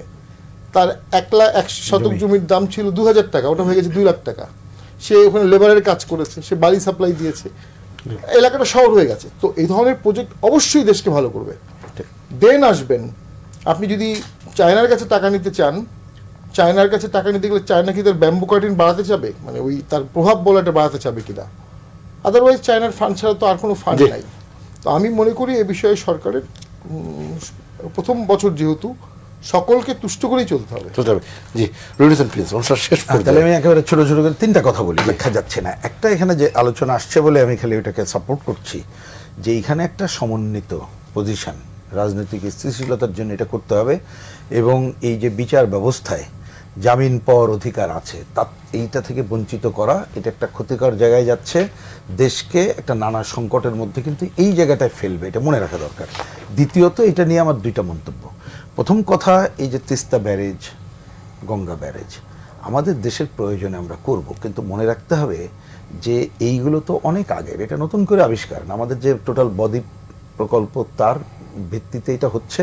ওর পজিটিভ নেগেটিভ বিবেচনা করে আমাদের স্বার্থ অক্ষুণ্ণ রেখে এটা আগায় যেতে হবে। এটা কিন্তু আমাদের স্বার্থকে বাদ দিয়ে না। এইখানকার যে কথার কথা, এই যে গঙ্গা ব্যারেজ অনেক পজিটিভ বলা হচ্ছে, কিন্তু দক্ষিণাঞ্চল জুড়ে ওইখানে পলিমাটি, নোনা পানির সংকট, তাহলে এই জায়গাগুলো কিন্তু আপনাকে ভাবতে হবে। তিস্তা ব্যারেজ অনেক বড়, কিন্তু আপনি যে নদীটাকে একেবারে ন্যারো করে নিয়ে এসে ওইখানে বিরাট কিছু করতে চান, তো ভবিষ্যৎ অভিঘাত কী হবে, এইটা বিবেচনা করে যাওয়া হোক। লাস্ট এবং গুরুত্বপূর্ণ যেটা, সেটাই প্রথমে আমি বলি না ইচ্ছা করে, লাস্ট এটা বলতে চাই। আমাদের পানি সমস্যা সমাধানের জন্যে ভারতের সাথে যে 54টা অভিন্ন নদীর উৎস, সেই হিস্সা আদায় করাটার গুরুত্ব প্রথমে দিতে হবে। আমি গঙ্গা ব্যারেজ করবো, অমুক করবো, এইটা করে আমার স্বার্থ আদায় করব, ওইখান থেকে নেবেন, এটা ভুল পদক্ষেপ হবে। বরঞ্চ আগের পদক্ষেপ হবে আমার সেইটাকে আনা, এবং এই যে নভেম্বরে যে ডিসেম্বরে যে চুক্তিটা শেষ হবে, এখনই ডিপ্লোম্যাটিক্যালি আলাপ আলোচনা করা দরকার। এবং একটা আন্তর্জাতিক আইনে কিন্তু এখন আমরা স্বাক্ষর করি নাই, সেইটাই স্বাক্ষর করে প্রথমে পানি আদায়ের জায়গাটা, এবং যাতে আমরা ভালোভাবে এই চুক্তি নবায়নটা করতে পারি নিজেদের স্বার্থ রেখে, এইটাকে 1 নম্বর গুরুত্ব দিয়ে, এবং এই কাজটাই করব আমরা, এইটাকে ধরে পরের দিকে আমাদের আগাতে হবে। কিন্তু যদি সেইটা না করে আমরা অন্যগুলোকে সামনে আনি, চিন্তা কিন্তু অন্যদিকে চলে যাবে এবং অন্যরা একটা সুযোগ পেয়ে যাবে, তাদের সেই সুযোগ দেওয়া উচিত হবে। অনুষ্ঠান শেষ পর্যায়ে একবারে এক কথায় ইমরান সালে প্রিন্স, এক কথায় যদি বলি, কিছুক্ষণ আগে রহিদ হোসেন প্রিন্স ভাই বললেন যে এই যে কোন অঙ্কের ভিত্তিতে এই যে সরকারি কর্মচারীদের বেতন ভাতা বাড়ানো হচ্ছে, এইটা শুধু সরকারি কর্মচারীদের ভিত্তিতে না, তারেক রহমান সেই অঙ্কই করছেন যে অঙ্কে আপনার একদম প্রান্তিক জনগোষ্ঠী থেকে একেবারে মধ্যবিত্তের যে সবার যেন উপকার, এবং সেই অঙ্কের ভিত্তিতেই কিন্তু এই পদ্মা ব্যারেজ এবং তিস্তা প্রকল্প, যেটা আজকেও প্রধানমন্ত্রী দৃঢ়ভাবে অঙ্গীকার ব্যক্ত করেছেন। এবং এর মধ্য দিয়েই এই যে বলেছেন চীন এবং ভারতের সাথে, আমি তো মনে করি যে এটা নিয়ে কারো কোনো উদ্বেগ নাই, কারণ এটা আমার দেশের ভিতরে আমি করবো, এখানে তো আমার দেশের জন্য করছে, কিন্তু কারোর সাথে কথা বলারও প্রয়োজন নাই। এটা বলেছেন চীন থেকে আপনি কি ঋণ নিয়ে আসলেন। আজকেও দেখলাম সংসদে একজন এমপি এই প্রশ্ন উত্থাপন করেছেন, কিছুক্ষণ আগে প্রিন্স ভাইও বললেন, আমরা তো ভিক্ষার ঝুলি নিয়ে যাই নাই, আমরা একটা লাইন সম্পর্ক তৈরি করতে গিয়েছিলাম, যে সম্পর্ক স্থাপন হয়েছে, এবং যে কারণে মালয়েশিয়ার প্রধানমন্ত্রী তারেক রহমান ফিরে আসা মানে মালয়েশিয়া ত্যাগ করার পরপরই ওনার ফেসবুক পেজে যে ভিডিও ক্লিপটা আপ করেছেন সেখানে একটা গান জুড়িয়ে দিয়েছেন যে আমার বন্ধু মহাজাদু জানে। সেই তারেক রহমানের সেই জাদুর আবেশে সবাইকে কিন্তু আবদ্ধ করে ফেলেছেন, এবং যে কারণে চীনের সাথে আমরা কিন্তু, আমি আগেই বলেছি, কোনো নির্দিষ্ট ঋণ নেওয়ার জন্য কিন্তু আমরা সেখানে যাইনি। আমরা সেখানে একটা লাইন স্থাপন করতে গিয়েছি, একটা সম্পর্ক স্থাপন করতে গিয়েছি, একটা বর্ডার লাইন যেটা স্থাপন হয়েছে 211 মিটিংয়ে, এবং সেখানে মিটিংয়ে সেই স্থাপনটা এইভাবেই হয়েছে যে এইটার মধ্য দিয়ে কিন্তু বিনিয়োগও আসবে, সম্পর্ক স্থাপন হবে, ঋণও আসবে, এবং আমার সার্বভৌমত্ব আমি রক্ষা করতে পারবো। এবং এই সম্পর্কটা নট অনলি চীন, আপনার ভারত বলেন, আপনার আমেরিকা বলেন, ব্রিটেন বলেন, মিডল ইস্ট বলেন, সবার সাথেই এই একই ভিত্তিতে আমরা এগিয়ে যাব, যেটা তারেক রহমানের নেতৃত্বে বিএনপি সরকার করছে। আর একটা যেটা বলা হয়েছে যে এটা, আপনি একটা প্রশ্ন একবার না, এটার উত্তর না দিলেই নয়। শামীম হাসান পাটোয়ারি বলেছেন রাজনৈতিক স্থিতিশীলতার জন্য ভোটের পর মুক্তির বিষয়টা তিনি বলছেন। দেখুন, রাজনৈতিক স্থিতিশীলতার জন্য অবশ্যই আমাদের মাথায় রাখতে হবে, কিন্তু যেই রাজবন্দীদের মুক্তির কথা বলছেন তারা কি আসলে রাজবন্দী? তারা তো একটা ফ্যাসিবাদের দোসর, ফ্যাসিবাদের অংশীদার ছিলেন, এবং সেই ফ্যাসিবাদ এমনই ফ্যাসিবাদ যে 24-এর গণ অভ্যুত্থানে তারা নির্দয় নির্মমভাবে বাংলাদেশের জনগণের উপর যুদ্ধ চাপিয়ে দিয়েছিল, এবং 4 বছরের শিশু থেকে 72 বছরের বৃদ্ধাকে তারা গুলি করে হত্যা করেছে, এবং শুধু হত্যা করেই ক্ষান্ত হয় নাই, মানে তাদেরকে কিভাবে নির্মম নির্দয়ভাবে আপনার দমন নিপীড়ন চালানো হয়েছে, তাদেরকে আপনি কিভাবে রাজবন্দী বলবেন? আইন তার নিজস্ব গতিতে চলবে, সেই চলতে সেখানে যদি আপনার কারো জামিন হয় কোনো সমস্যা নাই, কিন্তু রাজবন্দীদের এই যে যাদেরকে রাজবন্দী শামীম হায়দার পাটোয়ারি ভাই বলছেন তারা আসলে কিন্তু রাজবন্দী নয়, তারা তো পরাজিত শক্তি, কোলাবোরেটর। 10 সেকেন্ড বলবো, সেই কারণেই বলবো তাদের মুক্তি হলে সেটা আইনের মাধ্যমেই হতে পারে, সেখানে দয়া দাক্ষিণ্য হাইকোর্ট জামিন দিলে আবার সেটা অ্যাপিলেট ডিভিশনে নিয়ে যাওয়া হচ্ছে, সরকারই তো আপিল করছে, জামিন সব জামিনে তো অ্যাপিলেট ডিভিশনে যাওয়া। ভাই সেখানে তো এমন একটা থেকে হত্যা মামলা আবার আটক করা হচ্ছে, জামিনের অধিকারটা থাকতে হবে, জামিন দেওয়া হচ্ছে যে ফ্যাসিস্ট বের হলে জনগণের আক্রোশে পড়তে পারে, সে কারণে তাকে প্রোটেকশন দেওয়ার জন্য ভালো উদ্দেশ্যে সরকার ওই অসংখ্য ধন্যবাদ প্রেস ব্যারিস্টার শামীম হায়দার পাটোয়ারি, রহিনুসের প্রেস এবং সরওয়ার তুষার, আপনাকেও ধন্যবাদ জানাচ্ছি। সুপ্রিয় দর্শক, আপনারা যারা এতক্ষণ পাবলিক পার্লামেন্ট দেখছিলেন আপনাকে ধন্যবাদ ও কৃতজ্ঞতা জানিয়ে আজকের অনুষ্ঠান এখানে শেষ করছি। সবাই ভালো থাকবেন, সুস্থ থাকবেন, আল্লাহ হাফেজ।